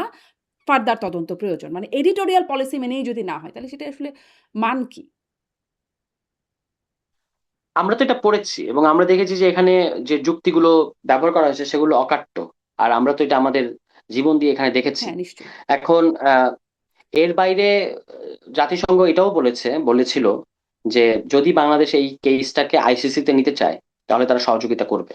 কিন্তু বাংলাদেশের এরকম কোনো কারণ তৈরি হয় নাই, কারণ এখানে আমাদের একটা ফাংশনাল ট্রাইব্যুনাল আছে। ফলে এখানে এটার বিচার কার্য হবে। এবং জাতিসংঘ এখানে ক্লোজলি এটা অবজার্ভ করছে যে বিচারের আন্তর্জাতিক যে মানদণ্ড সেটা যেন রক্ষিত সেই হয়। মানদণ্ড নিয়ে ফলে আন্তর্জাতিক এটাকে, সংস্থাগুলো কন্টিনিউয়াসলি আপত্তিও জানিয়ে যাচ্ছে। যেমন কোন কোন সংগঠন? যেমন হিউম্যান রাইটস ওয়াচ তারা এটা নিয়ে আপত্তি জানিয়েছে। আম আরো কয়েকটা সংগঠন আছে যারা আসলে স্পেসিফিক্যালি কয়েকটা বিচারের কথা বলে এবং যারা ধরেন আন্তর্জাতিক সাংবাদিক ডেভিড বার্গম্যান তিনি এটা নিয়ে লিখেই যাচ্ছেন। যিনি আসলে আগেও যুদ্ধাপরাধের ট্রায়াল যখন হয়েছিল তখনও তিনি সেখানে আছেন এবং এই যুদ্ধাপরাধ ট্রাইব্যুনাল নিয়ে তার বিশেষ একটা জায়গা কাজ করার। তারা আসলে এটা নিয়ে নানান রকম অভিযোগ, আপত্তি বা এটার আনফেয়ারনেস, ডিউ প্রসেসের অভাব ইত্যাদি নিয়ে বলে যাচ্ছেন। না, একটা যে হলো যে আপনার হিউম্যান রাইটস ওয়াচের ইয়েটা আমি দেখি নাই, হুম, বা আমার আমি হয়তো এড়িয়ে যেতে পারে, আমার চোখে পড়ে নাই। ডেভিড বার্গম্যান সাহেব তো তখন আওয়ামী লীগের সবচেয়ে অপছন্দের তালিকায় ছিলেন। একদম। এখন আবার তিনি আওয়ামী লীগের সবচেয়ে প্রিয় ব্যক্তি, এরকমই হয়। হ্যাঁ। তা আমরা তখনও ডেভিড বার্গম্যানকে খুব বেশি মানে লুফে নেই। এখনো আমাদের ডেভিড বার্গম্যানের কথা নিয়ে প্রশ্ন নিয়ে কোনো দ্বিধা নাই। তিনি প্রশ্ন করছেন গণতান্ত্রিক সমাজে যে প্রশ্নগুলোর কথা করা উচিত সেগুলো তিনি করছেন। অযৌক্তিক প্রশ্ন এবং করছেন? কিছু কিছু তার প্রশ্নগুলো তার একটা নিজস্ব দৃষ্টিভঙ্গি এবং নিজস্ব পলিটিক্যাল বোঝাপড়া আছে। তিনি তো আর শুধু আন্তর্জাতিক সাংবাদিক বললে হবে না, তার সাথে বাংলাদেশের এক ধরনের সম্পর্ক তো আছেই। তিনি দীর্ঘদিন যাবৎ বাংলাদেশে কাজ করছেন এবং বাংলাদেশের যে অভ্যন্তরীণ যে রাজনীতি, তিনি এটার অংশই এক এক হুম, অর্থে। হ্যাঁ, তিনি এখানে তিনিও একটা পক্ষ। ঠিক আছে। ফলে তিনি সেখান থেকেই তার প্রশ্নের ফ্রেমিং তো আছে, ফ্রেমিং গুলো সাজান। সেটাতে কোনো সমস্যা নেই, তিনি তারটা করছেন। এবং আমি মনে করি যে বিচারিক প্রক্রিয়া নিয়ে প্রশ্ন থাকাটাই ভালো। তাহলে বিচারিক প্রক্রিয়া আরো বেশি স্বচ্ছ হবে এবং ট্রাইব্যুনালকে জাস্টিফাই করতে হবে তার রায়গুলো। এটা সত্য যে কিছু কিছু ক্ষেত্রে কিছু তো মামলা বাণিজ্য এগুলো তো হচ্ছে, এগুলো বাংলাদেশের প্রায় ঐতিহ্যের মতো যে এগুলো হয়ে থাকে, এবং সেগুলো আবার এই রাজনৈতিক দলগুলোই করে থাকে। তো সেইটা সমাধান করা এক জিনিস। আর এটার কারণে আমি বলবো যে ও দেখো দেখো তাহলে জুলাই কিছুই হয় না, আওয়ামী লীগ নিষ্পাপ, সেটা হলো আরেক জিনিস। হুম, হ্যাঁ, বা দুই ভাবে দেখাটাই ভালো হবে। হুম। নিশ্চয়ই আওয়ামী লীগ নিষ্পাপ হবে কেন? মানে তাদের কিন্তু বিচারিক প্রক্রিয়া যদি স্বচ্ছ না হয়, সেটা যদি প্রশ্নবিদ্ধ তাহলে তো এটা একটা বড় জায়গা রয়ে গেল। মানে বারবার এই জায়গাটা যদি প্রশ্ন করার সুযোগ রেখে না, দেওয়া হয়। বড় কোনো ওইরকম 13 সালে যেরকম ছিল যে একটা ক্যাঙ্গারু কোর্টের মতো আপনি দাঁড়িয়ে যাবেন, আমি বসিয়ে দেব। কিংবা ধরেন আপনার যিনি অভিযুক্ত হুম, তার সন্তান কিংবা সাক্ষীকে গুম করা, হুম। হ্যাঁ, সুখরঞ্জন বালির মতো ঘটনা তৈরি করা, এখনো এগুলো দেখা কিংবা যাচ্ছে যে স্কাই আমি যদি কেলেঙ্কারি। না বলি তাহলে তো বলবেন মানে সেই শেখ হাসিনার পক্ষের আইনজীবী সেই বক্তব্য যেটি আসলে অন ক্যামেরায় বলে ফেলেছেন, যেটি আসলে ক্যামেরা অফ হয়ে যাওয়ার কথা ছিল। কিন্তু অন থাকাতে সেটিও তো মানে চলে আসছে যে তিনি বলছেন যে আসলে বোঝা যাচ্ছে যে এখানেও কোনো একটা আ যোগসাজশ সেই শব্দটা যেভাবেই বলি না কেন, তাদের মধ্যে আছে বিচারক বা শেখ হাসিনার পক্ষের আইনজীবী যিনি ছিলেন। ওরকম ঘটনা তো এখানেও দেখা গেছে। শেখ হাসিনাকে আরো ভালো আইনজীবী উনি দিক না, অসুবিধা নাই তো। তিনি আর হুম। আর আসলে তার পক্ষে কে এরকম একটা মানে মানবতা বিরোধী অপরাধের দায়ে যিনি অভিযুক্ত, তার পক্ষে মানে কেউ কেউ যে এখনো মানে কি বলে ফাইট দিচ্ছেন আইনি, এটাই তো মানে বেশি। কিন্তু তিনি চাইলে অন্য আরো আরো বড় সাংবাদিক পাঠাতে, আরো বড় আইনজীবী পাঠাতে পারেন, কোনো সমস্যা নাই। বরং কিন্তু সেটা সেই আরো সময় তো আমাদের যে, আইনজীবীরাও মবের শিকার হয়েছেন। ধরেন আদালতে মবের শিকার হয়েছেন। আইনজীবীরা নির্বাচনও করতে পারলেন না। তারা আওয়ামীপন্থী বলে পরিচিত বলে তারা সুপ্রিম কোর্ট আইনজীবী প্যানেল তারা দাঁড়াতেই পারলেন না। মানে হয়েছে তো শুধুমাত্র আওয়ামীপন্থী ট্যাগ থাকার কারণে তারাও তো এই যদি বলি বৈষম্যের শিকার হয়েছেন। কিন্তু তারা তো আওয়ামী আওয়ামী আইনজীবী তো ছিলেনও। আওয়ামী হুম। আইনজীবী তো হিসেবে তাদের যে আদালত আদালত কিংবা কোর্ট পাড়ায় তাদের যে গত 17 বছরের দোর্দণ্ড প্রতাপ হুম। কিংবা তাণ্ডব, এগুলো যারা ভিকটিম, তাদের তো কিছু কিছু ক্ষোভ তৈরি হয়েছে। কিন্তু সেটাও আমি মনে করি যে একটা আইনি প্রক্রিয়ায়, মানে একটা ডিউ প্রসেসে ডিল করা উচিত। হামলা কিংবা হুম। ধাওয়া পাল্টা ধাওয়া, এগুলো যদি আমাদের কোর্ট পাড়ায় কিংবা আদালতে হয়, সেটা কাঙ্ক্ষিত না। ফলে সেটা সেটা আলাদা জিনিস, সেটা আমাদের রাজনৈতিক সমালোচনা, মানে আমাদের ইন্টারনাল পলিটিক্স এর সমালোচনা। ট্রাইব্যুনালের বিচারিক প্রক্রিয়ার ব্যাপারটা আলাদা। এখনো পর্যন্ত আমি দেখি নাই যে খুব বড় কোনো প্রশ্ন কিংবা খুব বড় কোনো এটাকে আহ অগ্রহণযোগ্য কোনো কিছু হচ্ছে এরকম বলার কোনো সুযোগ আছে। কিছু প্রশ্ন থাকতে পারে, সেগুলো হুম। মানে সেটেল করতে ধরেন হবে এবং সেগুলো ট্রাইব্যুনালের উত্তর কথা বলছি না। আমি টোটাল বিচার প্রসিকিউটর দিয়ে যাচ্ছেন। প্রক্রিয়াতেই বলি। ধরেন হাতকড়া পরা অবস্থায় আজকেও দেখছিলাম এরকম একাধিক ঘটনা, বেশ কয়েকটা ঘটনা দেখা গেছে। হাতকড়া পরা অবস্থায় আইসিইউতে মারা গেছেন ছাত্রলীগ, আওয়ামী লীগের নেতাকর্মীরা বা হেফাজতে মৃত্যুবরণ করছেন তারা নির্যাতনের শিকার হয়ে। সেরকম ভিডিও আবার দেখা যাচ্ছে। ধরেন জামিন হচ্ছে না। মামলাটা অনেক মামলা আছে যে তার বিরুদ্ধে আসলে যথাযথ মামলার বদলে কোনো একটা ভুয়া মামলা আছে। সেই ভুয়া মামলায় তিনি জামিন পাচ্ছেন না। এরকম অনেক রয়ে গেছে। তাহলে আসলে বিচারটা প্রশ্নবিদ্ধ না হয়ে উপায় কি? না, বিপরীত চিত্র আছে, মানে অবিশ্বাস্য দ্রুতগতিতে জামিন পাচ্ছে, আছে, কিংবা হচ্ছে আপনার আছে। হ্যাঁ। এবং হাত করার কথা বললেন, আমি তো দেখতে পেয়েছি যে ইনু সাহেব, তিনি কিভাবে হাস্যোজ্জ্বল মনে হচ্ছেন যেন তিনি সচিবালয়ে প্রবেশ করছেন, তিনি মন্ত্রী হিসেবে, সেভাবে করেও তিনি আদালতে আসছেন, এগুলো তো আমরা দেখেছি। ফলে এগুলো আছে। এবং আহ, আমার বক্তব্য হলো যে আমি তো বিচারিক বা আদালতের ভেতরের ব্যাপারটা অত হুম, ভালো বুঝি না। হুম, যেটুকু আমি বাইরে থেকে একজন সচেতন নাগরিক কিংবা পলিটিশিয়ান হিসেবে প্রত্যাশা করতে পারি, সেটা হচ্ছে বিচারিক প্রক্রিয়াটাকে একেবারেই প্রশ্নের ঊর্ধ্বে রাখতে হবে। এবং যত ধরনের প্রশ্ন আমি মনে করি যে যে প্রশ্নগুলো পরাজিত শক্তির পক্ষ থেকে করা হবে, তার সবগুলো ডিফেন্স, সবগুলো যুক্তি আমাদের কাছে আছে। হুম, সেগুলো আলসেমি না করে, এই যে একজন চিফ প্রসিকিউটর বসিয়েছে বিএনপি, তিনি এই যে সন্ত্রাস বিরোধী যে আইনে আওয়ামী লীগের কার্যক্রম নিষিদ্ধ করা হয়েছে, সেই আইনটা ভালো করে পড়ে দেখেন নাই।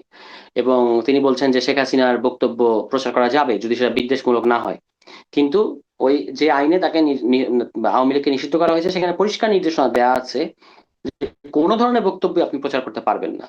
আবার তিনি দায়িত্ব গ্রহণ করার পরে এটাও বলেছিলেন যে মানে মানবতা বিরোধী অপরাধ আর ফৌজদারি অপরাধ যে আলাদা ব্যাপার, সিস্টেমেটিক হুম, এনফোর্স ডিসঅ্যাপিয়ারেন্স আর একটা স্পোরাডিক, একটা নির্দিষ্ট গুম যে আলাদা ব্যাপার, এটা তিনি তখন গুলিয়ে ফেলেছিলেন। তিনি হুম, বলেছিলেন যে আমরা যখন গুম কমিশন নিয়ে কথা বললাম, যখন গুমের অধ্যাদেশটা নিয়ে আলোচনা হচ্ছিল, তখন আমরা বলেছিলাম যে এটা কেন দরকার।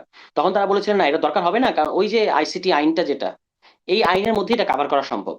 এখন আপনি আমাকে বলেন, আইসিটি আইনটা তো আসলে মানবতা বিরোধী অপরাধকে ডিল হুম, করার জন্য, যেটা সিস্টেমেটিক, যেটা ওয়াইড স্প্রেড, যেটা একটা লম্বা সময় ধরে আহ খুবই পদ্ধতিগতভাবে হয়েছে, কালেকটিভ একটা ক্রাইম।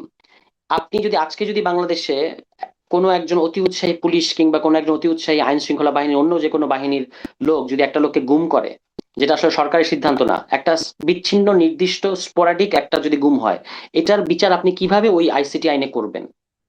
তো হুম, তিনি তখন এটা তখন তিনি বলেছিলেন যে আইসিটি আইনের মধ্যে এটা সম্ভব।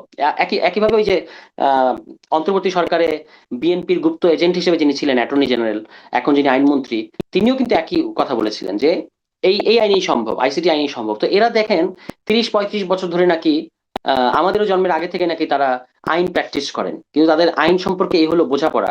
আমরা তো আইনের ছাত্র না, কিন্তু আমরা সামান্য পলিটিক্যাল কাণ্ডজ্ঞান ব্যবহার করেই তো বুঝতে পারছি। এই যে আমি আপনাকে ব্যাখ্যা করলাম, আপনার কাছে তো এটা কনভিন্সিং মনে হয়েছে, আপনি নিজেও বুঝতে পেরেছেন ব্যাপারটা, কিন্তু তারা দেখবেন যে বুঝতে চাচ্ছে না। কিন্তু এই ধরনের লোকেরা এখানে বসে আছে।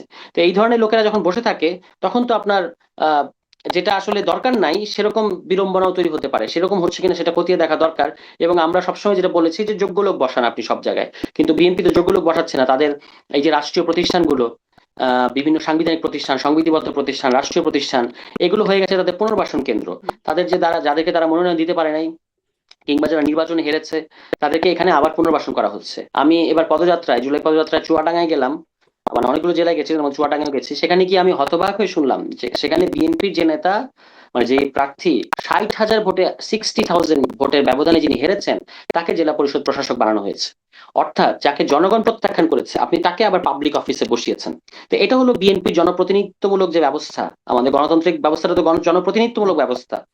ওনারা তো বলেন যে ওনারা বহুদলীয় গণতন্ত্রের প্রবক্তা, কিন্তু তাদের আন্ডারস্ট্যান্ডিং অফ এই বহুদলীয় গণতন্ত্র হচ্ছে এরকম যে যিনি নির্বাচনে হেরে গেছেন তাকে ওনারা, এবং 60,000 ভোটের ব্যবধানে, 600 ভোট না, 6,000 ভোট না, 60,000 ভোট, তাকে তারা আবার পাবলিক অফিসে বসিয়ে দিয়েছেন।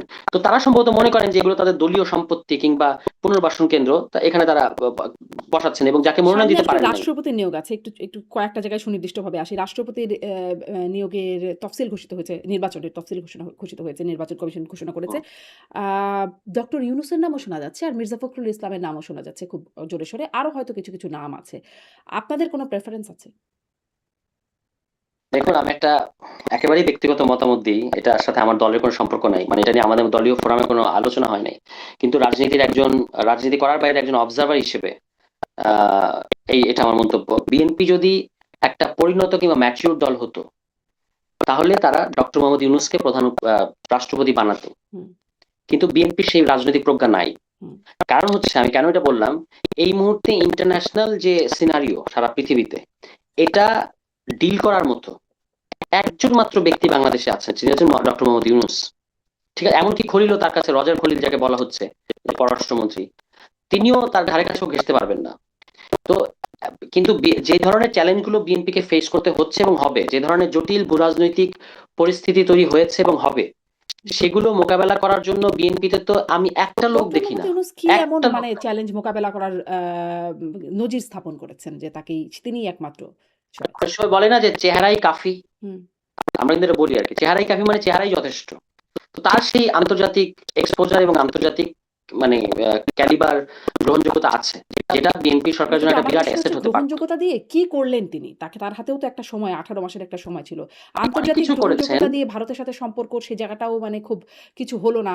শেখ হাসিনাকে বন্ধ করা গেল না তার ভারতের সাথে বক্তব্য। সম্পর্ক, ধরেন মার্কিন চুক্তিটাও করে নিতে হলো, এবং সেটি আমার অনুষ্ঠানে বলছিলেন এবি পার্টির সাধারণ সম্পাদক ব্যারিস্টার ফুয়াদ, তিনি বলছিলেন যে নির্বাচনকে রেকগনিশন পাবার জন্য এই চুক্তি করার কোনো বিকল্প ছিল না। ফলে এই বিকল্পহীনভাবে চুক্তিটাও করে নিতে হলো। মানে এরকম আসলে কি এমন গুরুত্বপূর্ণ বা ভালো নজির স্থাপন করে গেছেন যার কারণে তাকে চেহারায় কাফি মনে হচ্ছে? অনেক কিছু করেছেন 18 মাসে। মানে অ্যাপার্ট ফ্রম ফায়ার ফাইটিং, যে ধরনের একটা ধ্বংসস্তূপে পরিণত হয়েছিল, এই ফায়ার ফাইটিং তো করেছেনই। প্রায় সমস্ত থানা ধ্বংসস্তূপে পরিণত হয়েছিল, সেগুলোকে রিস্টোর করা দ্রুততম সময়ের মধ্যে। ধরেন এই যে বিএনপি সরকারকে দেখতে পাচ্ছেন না, এই বিএনপি সরকার যদি ক্ষমতায় বসতো 5 আগস্টের পর, তারা 5 বছরই থানাগুলোকে রিস্টোর করতে পারতো না, কারণ তারা যে ক্যাপাসিটি দেখাচ্ছে। কিন্তু এই দুর্বল সরকার শুধুমাত্র প্রধান মানে ইউনূস সাহেবের ওই ব্যক্তিত্বের ভারেই এই কাজগুলো করতে পেরেছে। এর মধ্যে তারা অনেকগুলো সংস্কার প্রস্তাব দিয়ে গেছে, তারা গণভোট আয়োজন করেছে, এবং সবচেয়ে মোস্ট কিছুই কাজে ইম্পর্টেন্টলি আসে নাই। আসে না, সংস্কার সেটা তো প্রস্তাবও বিএনপির কাজে সমস্যা। আসে নাই, সেটা তো গণভোটও কাজে আসে নাই, কিছুই তো সেটা কাজে তো আসে নাই। সেটা তো বিএনপির সমস্যা। সেটা সেটা প্রধান উপদেষ্টা আমি তো ইউনূস নিয়ে কথা বলছি। হুম। এটা তো ইউনূসের সমস্যা না। ইউনূস তো সাকসেসফুলি গণভোট দিয়ে গেছেন, এবং তিনি তো পাওয়ার ট্রানজিশন, যেটা সবচেয়ে ইম্পর্টেন্ট, যেটাকে আসলে পিসফুলি বিএনপি ক্রেডিট। বলে অন্তহীন প্রতারণার দলিল, তারা আসলে অন্তর্বর্তী সরকার প্রতারণা করেছেন। ইউনূস বলেছিলেন ঠিক যতটুকু সম্মতি হবে ততটুকুই ভিতরেই হবে আসলে, সেটার উপরেই হবে জুলাই সনদ, বা সেটার উপরেই গণভোটের আয়োজনটা হবে। কিন্তু তার বাইরে অনেক কিছু আছে যেটা আসলে সম্মতি হয় না। সব দল যতটুকু সম্মত হবে তার বাইরে অনেক কিছু আছে। ফলে প্রতারণা বলছে। না, এটা তো ধরেন জুলাই সনদটা তো আমার মাথায় স্ক্যান করার মতো, মানে আমি এটা জানি অক্ষরে অক্ষরে কোথায় কোথায় কি আছে। ফলে বিএনপির এই কথাগুলো যখন শুনি, তখন আমি কি রিয়াকশন দিব আমি বুঝতে পারি না। মূলত বিএনপির এই বক্তব্যগুলো প্রতারণামূলক বক্তব্য, কিন্তু সেটা কিন্তু একটা ডিফারেন্ট আলোচনা। হুম। আমরা যদি জুলাই সনদে আলোচনা করি, তখন এটা নিয়ে বিস্তারিত আলোচনা করা যাবে। কিন্তু আমি যেটা বলছিলাম সেটা হচ্ছে প্রধান, মানে আপনি ডক্টর মোহাম্মদ ইউনূসের যে কর্মকাণ্ডগুলো, এগুলো আমি মনে করি 18 মাসে যেগুলো করে গেছেন, হ্যাঁ অনেক কিছুই পারেন নাই, ডেফিনেটলি অনেক কিছু পারেন নাই, বা তাকে পারতে দেওয়া হয় নাই। তাকে যে মাত্রায় ব্ল্যাকমেইল করেছেন বিএনপি এবং অন্যান্য ক্ষমতাসীন পক্ষ, আমলাতন্ত্র থেকে শুরু করে, বাংলাদেশের কোন সরকারের বিরুদ্ধে তো সেই সরকারের আমলারা মুভমেন্ট করেছে এরকম খুব বেশি নজির নাই। এনডিআর এর আমলারা মুভমেন্ট করেছে, জনপ্রশাসনের আমলারা মুভমেন্ট করেছে, এবং ভুতুরে 2 থেকে 250 আন্দোলন হঠাৎ করে গজিয়ে গেল, সেগুলো আবার এখন নাই। হ্যাঁ, তো এগুলো তো আমরা সবই বুঝি কোথা থেকে আসে। ওই যে ওবায়দুল কাদের পলাতক বলতো না যে কোথা থেকে এলো এরা, তো এই যে কোথা থেকে এলো এরা এটা তো আমরা জানি, কিন্তু এখন কিন্তু নাই, আপনি দেখবেন। তো এর মধ্যেও যে তারা মোটামুটি কিছু জায়গায় সীমাবদ্ধতা বা খামতি বাদ দিলে সাকসেসফুলি সময়টা পার করেছেন, এবং আমি যেটা বলছি মোস্ট ইম্পর্টেন্টলি বিচ্ছিন্ন ঘটনাগুলোকে বাদ দিলে একটা পিসফুল ট্রানজিশন, পাওয়ার ট্রানজিশনটা করতে পেরেছেন, এটা হচ্ছে তার সবচেয়ে বড় কৃতিত্ব। এবং এটা পেরেছেন আপনি 5 বছর পরে কল্পনা করেন ওরকম একটা একটা সিস্টেম যেটা পুরোপুরি আওয়ামী লীগের তৈরি করা একটা সিস্টেম, এটার যিনি মানে নিউক্লিয়াস, তিনি এই দেশ থেকে পালিয়ে গেছেন, এবং তারপরে এই সিস্টেমটা প্রায় কলাপস করেছে, কিন্তু তাদের অ্যাসেট গুলো রয়ে গেছে বাংলাদেশে। এরকম একটা পরিস্থিতিতে বিএনপি তো সাহস হয়নি বাংলাদেশের দায়িত্ব নেওয়ার। ছাত্ররা তো তাদেরকে সেই প্রস্তাব দিয়েছিল। আপনি যে প্রথম আলোতে যদি রিসেন্টলি স্থানীয় সরকার মন্ত্রীর সাক্ষাৎকারটা পড়েন, সেখানে কি এতদিন কিন্তু আমরা কথা বলেছি যে আমরা জাতীয় সরকারের প্রস্তাব দিয়েছি, তারা রাজি হয় নাই। এখন তো তিনি এটা স্বীকার করেছেন, তাই না, যে ওরা জাতীয় সরকার প্রস্তাব দিয়েছিল কিন্তু আমরাই বলেছি অন্তর্বর্তী সরকারের কথা। তার মানে অন্তর্বর্তী সরকারটা বিএনপি সরকার। এখানে শুধু ছাত্রদের ইয়েটা কতটুকু যে তারা প্রধান উপদেষ্টা হিসেবে ডক্টর মোহাম্মদ ইউনূসের নামটাকে স্টাবলিশ করতে পেরেছিল। এবং আজকে যদি আপনি আসিফ নজরুলের সাক্ষাৎকার দেখেন, প্রথম আলো ধারাবাহিকভাবে সাক্ষাৎকার ছাপছে, তো এই মির্জা ফখরুল ইসলাম আলমগীর এবং আসিফ নজরুলের সাক্ষাৎকার, এই দুজনের সাক্ষাৎকার আমি মনে করি একটা ঐতিহাসিক ডকুমেন্ট হিসেবে থাকবে। কারণ আমরা তো কথা বললে সেটা ইয়ে হয় না, উনারা তো বলছেন যে এই যে প্রধান উপদেষ্টা হিসেবে ডক্টর মোহাম্মদ ইউনূসকে ছাত্ররা কিভাবে এখানে এস্টাবলিশ করেছে, এবং তারা সেনাবাহিনী বলেন কিংবা রাজনৈতিক দলগুলো বলেন, তারা কিন্তু এটা মানতে চায় নাই, এবং এটা নিয়ে অনেক সময় পার হয়েছে।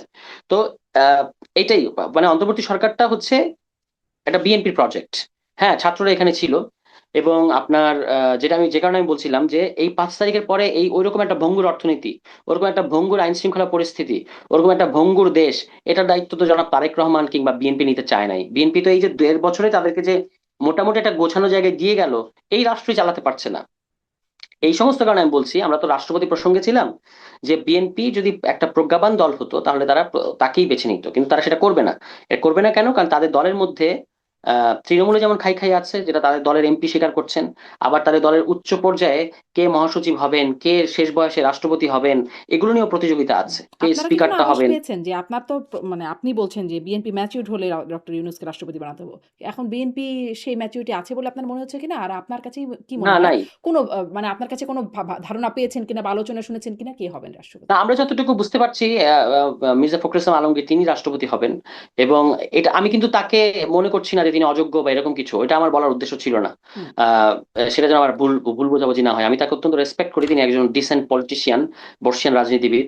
তিনি এটা ডিজার্ভ করেন না, প্রশ্নটা সেটা না। কিন্তু তিনি বিএনপির কিন্তু একটা দেখবেন কিছু রোগ আছে, আমরা বলি খাসলত। বিএনপি খাসলতটা হচ্ছে তারা দেখবেন দুটো কিছু কিছু, ওই যে বলে না যে সে পুরুষ মানুষ কোন জায়গায় আটকায়, নারী কোথায় আটকায়, এরকম বিভিন্ন কথা আছে না।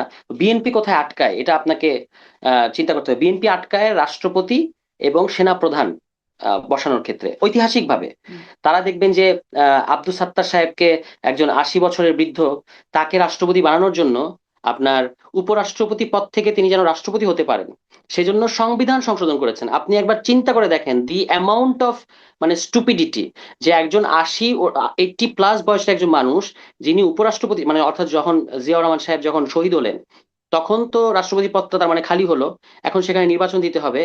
বিএনপির ভেতরে একাংশ এবং সেনাবাহিনীরও একটা অংশ, তারা চান নাই যে শহীদ প্রেসিডেন্টের স্ত্রী তিনি এসে এই জায়গাটা গ্রহণ করুক। কিন্তু ওই যে 40 দিনের একটা ব্যাপার আছে বাঙালি বধুর, এই সুযোগে তারা হচ্ছে আপনার আব্দুস সাত্তার, যিনি তখন উপরাষ্ট্রপতি ছিলেন, এবং বাংলাদেশের সংবিধানে উপরাষ্ট্রপতি পদে থেকে আপনি রাষ্ট্রপতি নির্বাচন করতে পারবেন না, কোনো বিধান ছিল না, কিন্তু তিনি যেন পারেন এবং বেগম খালেদা জিয়াকে যেন আটকানো যায়, সেই জন্য একটা সংবিধান সংশোধন করেছে বাংলাদেশের 6th অ্যামেন্ডমেন্ট। হুম।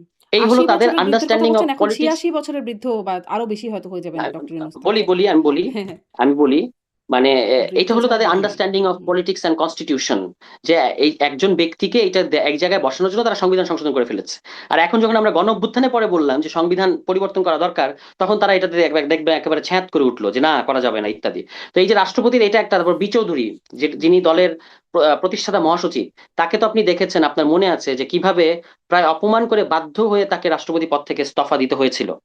কারণ হচ্ছে তিনি দলীয় সিদ্ধান্ত তখন ওই যে শহীদ প্রেসিডেন্ট জিয়াউর রহমানকে শহীদ কথাটা ব্যবহার করেন নাই কোনো একটা বাণীতে হুম। কিংবা কিছু একটাতে, তখন দল চাপ দিয়ে তাকে আপনার রাষ্ট্রপতি পদ থেকে সরিয়ে দিল। এরপর তারা ইয়াজউদ্দিন সাহেবকে রাষ্ট্রপতি বানালো, সেই ইয়াজউদ্দিন সাহেবই 111-এর কারিগর, ঠিক আছে। তারপরে হচ্ছে এখন আবার এখন কাকে দেবে এগুলো নিয়ে বিএনপির মধ্যে টেনশন আছে, মানে ভেতরে ভেতরে যে দলের লোক দিলে আবার এই ধরনের সমস্যা, দলের লোক দিলে এখানে কি তাদের যে আচ্ছা সমস্যা ধরেন শেষ করেন, হ্যাঁ শেষ করেন, শেষ করেন। দলের একজন একজন দলের একজন ব্যক্তিত্ব সম্পন্ন বড় নেতাকে রাষ্ট্রপতি বিএনপি বানাতে চায় না, আবার না বানিয়ে উপায় নাই। কেন বানাতে চায় না? কারণ তার তো দলে অনুসারী আছে, তো তিনি রাষ্ট্রপতি হলে তো ওই আজ্ঞাবহ লেফট রাইট করবেন না। এই জন্য তার বিএনপি দরকার একজন ওই চুপ্পু মার্কা একজন রাষ্ট্রপতি হলে বিএনপির জন্য সবচেয়ে ভালো হয়। কিন্তু আবার দলের মধ্যে চাপ আছে যে এরকম নেতাকে, বড় নেতাকে রাষ্ট্রপতি বানাতে হবে, এগুলো নিয়ে বিএনপির ভেতরে আমরা চলতি ভাষায় যেটা বলি বেড়াছেড়া অবস্থা। তো এখন আপনি সেনাবাহিনীর প্রসঙ্গটা আমি শুধু বলি, এটা ইন্টারেস্টিং, মানে আমার মনে হলো যে বলে রাখা ভালো। বিএনপি দেখবেন যাকে সেনাবাহিনী প্রধান বানায় সেই বিএনপির যাকে বলে যে পেছন থেকে ছুরি মারে। হুম। এটার এরশাদ বলেন, 96-এর ওই যে নাসিম বলেন, তিনি একটা কুয়ের চেষ্টা করেছেন কিন্তু ব্যর্থ হয়েছেন। তারপর আপনার এই যে ফখরুদ্দিন, ফখরুদ্দিন না মঈনুদ্দিন, মঈনুদ্দিন, ওই মঈনুদ্দিন ওই সময় যিনি, সেনাপ্রধান। মঈনুদ্দিন। হ্যাঁ, তো দেখেন আপনি যাদেরকে তারা বসিয়েছে, আপনি এরশাদকে বসিয়েছেন, আপনাকে সে ছুরি মেরেছে। আপনি নাসিমকে বসিয়েছেন, সে আপনার বিরুদ্ধে কু করার চেষ্টা করেছে। আপনি মঈনুদ্দিনকে বসিয়েছেন, সে 111 করে আপনার মানে মেরুদণ্ড ভেঙে আপনাকে লন্ডনে পাঠিয়ে দিয়েছে। এখন এটা কিন্তু আমি সেলিব্রেট করছি না, এটা তার সাথে অন্যায় হয়েছিল, হুম, হুম। মানে তারেক রহমান, জনাব তারেক রহমানের সাথে এটা না, অন্যায় যাকে হয়েছিল। বিশ্বাস কিন্তু করেন আমি সেই বিশ্বাসঘাতকতার সুযোগ পায়। এক্স্যাক্টলি এটাই হচ্ছে আমার পয়েন্ট। তো এইগুলো ক্রাইসিসের মধ্যে বিএনপি আছে, এবং এই যে 40 বছর একটা দল বা 50 বছর একটা দল, তার কিন্তু এখনো পর্যন্ত এগুলো সেলফ অ্যাসেসমেন্ট নাই যে আমার হুম। এগুলো ঐতিহাসিক, যাকে বলে অ্যাকিলিস হিল, যেগুলো হচ্ছে আমার দুর্বল জায়গা, হ্যাঁ, যেখানে বরাবর হিট করলে আমি কুপকাত হয়ে যাই। কিন্তু তারা ওই একই জায়গায় আমরা দেখতে পাচ্ছি, মানে অনিবার্য আপনি দেখতে পাচ্ছেন যে সে খাদের কিনারে পড়ে যাচ্ছে, কিন্তু আপনি তাকে বলতেছেন যে ভাই আপনি তো পড়ে যাচ্ছেন, কিন্তু সে পড়বেই, এরকমই একটা জায়গায় সে আছে। তো দেখা যাক তারা রাষ্ট্রপতি ইস্যুটা কিভাবে ডিল করে, তাদের 2/3 আছে এখানে, তো আমাদের আমাদের পপকর্ন নিয়ে বসে থাকা ছাড়া তেমন কোনো কাজ নাই। মানে আপনার আমরা তো আর ধরেন একটা রাষ্ট্রপতি একজনকে বসালাম, মানে প্রার্থী দিলাম, সেটা তো দিতে পারি আমরা কিন্তু নিয়ম অনুযায়ী, কিন্তু তাদের তো দুই এখানে কি তৃতীয়াংশ সেনা প্রধানের অবস্থান কিছু আছে কিনা? মানে যখন রাষ্ট্রপতিকে সরিয়ে দেওয়া হলো, একটা লামসাম কারণ হলো তার অসুস্থতা, তখনও সেনাপ্রধান দেশের বাইরে। এখন যখন আবার রাষ্ট্রপতি নির্বাচন, তখনও আবার এয়ার অ্যাম্বুলেন্সে মামাকে নিয়ে দেশের বাইরে গেছেন সেনাপ্রধান। মানে তিনি সবসময় এই সময়গুলোতে সেনাপ্রধান দেশের বাইরে থাকছেন। সেনাপ্রধান কি এখানে কিছু তাকে বাইরে পাঠানো বা বাইরে থাকুক এরকম কোনো বিষয় আছে? সেনাপ্রধান তো আমি আমি আপনাকে শুনলাম, এটা অবশ্য আমি জানতাম না যে আচ্ছা। তিনি দেশের বাইরে চলে গেছেন বা চলে গেছেন বা দেশের বাইরে চিকিৎসার কারণে বা কোনো একটা কারণে গেছেন। তিনি তো ফিরবেন না এরকম কোনো বিষয় হুম, না, তিনি তো অবশ্যই ফিরবেন। এবং নির্বাচন তারও টাইম আছে, রাষ্ট্রপতি হুম। নির্বাচন তো এখনই হচ্ছে না, তফসিল ঘোষণা করা ফেব্রুয়ারি হয়েছে কিন্তু তফসিল। এখনো সময় আছে। মূল ব্যাপারটা হলো যে এটা সেনাপ্রধানের এখানে কোনো কানেকশন এরকম আমি মনে করি না। আর চুপ্পুর ব্যাপারটা হলো কি, চুপ্পুর ব্যাপারটা যে গ্রাউন্ডে তাকে সরানো হয়েছে, আমরা তো 1961 সালেই দাবিটা করেছি এবং সেই হুম, দাবিটা যৌক্তিক ছিল যে তাকে সরিয়ে দেওয়া উচিত। কিন্তু বিএনপির এটা হলো দেউলিয়াত্ব যে তারা এখন এসে সরাচ্ছে কেন। আপনি তাকে লন্ডনে পাঠালেন চিকিৎসার কারণে, এসে সে এখন বলছে যে মানসিক ভাবে শারীরিক ভাবে অসুস্থ, এই কারণে সে চলে যাবে, যিনি 2 দিন আগে বলেছেন যে হুম। বিএনপি চাইলে আমি থাকবো। তাই না? মানে জিনিসগুলো তো মেলে হ্যাঁ, না তো মেলে একটা না। একটার সাথে। হুম, মূল জিনিসটা আমি আপনাকে বলি, মূল জিনিসটা হলো যে বিএনপি সরকারের 6 মাস হয়েছে, এবং এখন যদি তারা নতুন সরকার, নতুন রাষ্ট্রপতি বসান, তাহলে নির্বাচনকালীন তারা তাদের একজন রাষ্ট্রপতি পাবেন, যেটা বিএনপির জন্য অত্যন্ত জরুরি। হুম। কারণ হচ্ছে বিএনপি অতীতেও আপনি দেখেছেন যে এবং ক্ষমতা ছাড়ার এমনিতেও মুহূর্তে, নির্বাচনকালীন অন্য কোন রাষ্ট্রপতি আসতেন তাছাড়া? ধরেন আপনি যদি বিএনপি আসার সাথে সাথে যদি তারা রাষ্ট্রপতিটা প্রথমেই রাষ্ট্রপতি আপনার পরিবর্তন করে ফেলতো, হুম, তাহলে বিএনপি সরকারের মেয়াদ এবং তাদের রাষ্ট্রপতি মেয়াদ একই সাথে শেষ হতো। হুম। কিংবা ধরেন ওই যে অন্তর্বর্তী সরকারের সময় আমরা এই যে সাংবিধানিক ধারাবাহিকতার কথা তারা বলে, এগুলো স্রেফ বোগাস। আমি হাজারটা আপনাকে উদাহরণ দিতে পারবো যে কোথায় কোথায় তারা সংবিধান লঙ্ঘন করেছে। তাদের প্রয়োজন হলে তারা সংবিধান লঙ্ঘন করবে, বা সংবিধানকে তারা আসলে ভায়োলেট কিন্তু করতেই হবে, রাষ্ট্রপতি পরিস্থিতিটাই নির্বাচন এমন। করে যাওয়ার জায়গাটা তো তারাই করত। মানে যেই হোক না কেন সে বিএনপির রাষ্ট্রপতিই হতো পরবর্তী নির্বাচনের সময়। না ধরেন একসাথে মেয়াদ যদি শেষ হয়, তখন আপনি সেই পরিস্থিতিতে অন্য কেউ আসতে পারতো, সেটা তো বলা যায় না। কিংবা ধরেন অন্তর্বর্তী সরকারের সময় যদি যেটা আমি বলার চেষ্টা করছিলাম, যে অন্তর্বর্তী সরকারের সময় যদি আপনার একজন রাষ্ট্রপতি বসিয়ে দিত, ধরেন সবাই মিলে, এবং সেখানে যদি বিএনপির হুম, অতটা বিএনপি পন্থী কেউ না রাজি হতো। বসতো, হুম। তাহলে তো তিনি আসলে আপনার কন্টিনিউ করতেন। এটা বিএনপির জন্য একটা বিএনপি সমস্যা মনে করেছে আর কি। এখন যাই হোক, এগুলো নিয়ে রাষ্ট্রপতি ইস্যুটা তো বাংলাদেশে এখনো পর্যন্ত এটা খুব বেশি গুরুত্বপূর্ণ ইস্যু না। কারণ হলো যে যাকেই দিক না কেন বিএনপির লোকই হবেন। আবার ধরেন এখন যিনি রাষ্ট্রপতি আছেন, এখন যিনি রাষ্ট্রপতি দায়িত্ব পালন করছেন, ধরেন যদি তিনি রাষ্ট্রপতি হয়ে যান, এটাও কিন্তু অবাক হওয়ার কিছু নাই। কিন্তু আমরা যতটুকু বুঝি সেটা হচ্ছে মির্জা ফখরুল ইসলাম আলমগীর তিনি হয়তো ফার্স্ট প্রেফারেন্স হিসেবে আছেন, এবং আমি মনে করি যে তার যে আপনার আজকে তো বিএনপির লোকের অভাব নেই, কিন্তু যখন বিএনপির কেউ ছিল না তখন তিনি ছিলেন, অর্থাৎ আওয়ামী লীগ আমলে। তখন তো জনাব তারেক রহমানও লন্ডনে ছিলেন, কিংবা আপনার সালাউদ্দিন আহমদ তিনি শিলংয়ে ছিলেন। তো বা থাকতে বাধ্য হয়েছিলেন আমি ভাই বলবো। তো তিনি তখন একমাত্র ছিলেন যিনি দলটাকে ধরে রেখেছেন দেশের মধ্যে থেকে, ফলে তাকে আমি মনে করি যে রেকগনাইজ করা উচিত এবং তাকে একটা ডিউ অনার বিএনপি দেওয়া উচিত। অনেক ধন্যবাদ তুষার। নিশ্চয়ই সামনে এই বিষয়গুলো নিয়ে আরো কথা বলার সুযোগ হবে আপনার সাথে। ধন্যবাদ যুক্ত হওয়ার জন্য। থ্যাংক ইউ, আপনাকেও ধন্যবাদ, আপনার দর্শকদেরকেও ধন্যবাদ। ধন্যবাদ দর্শক সাথে থাকার জন্য।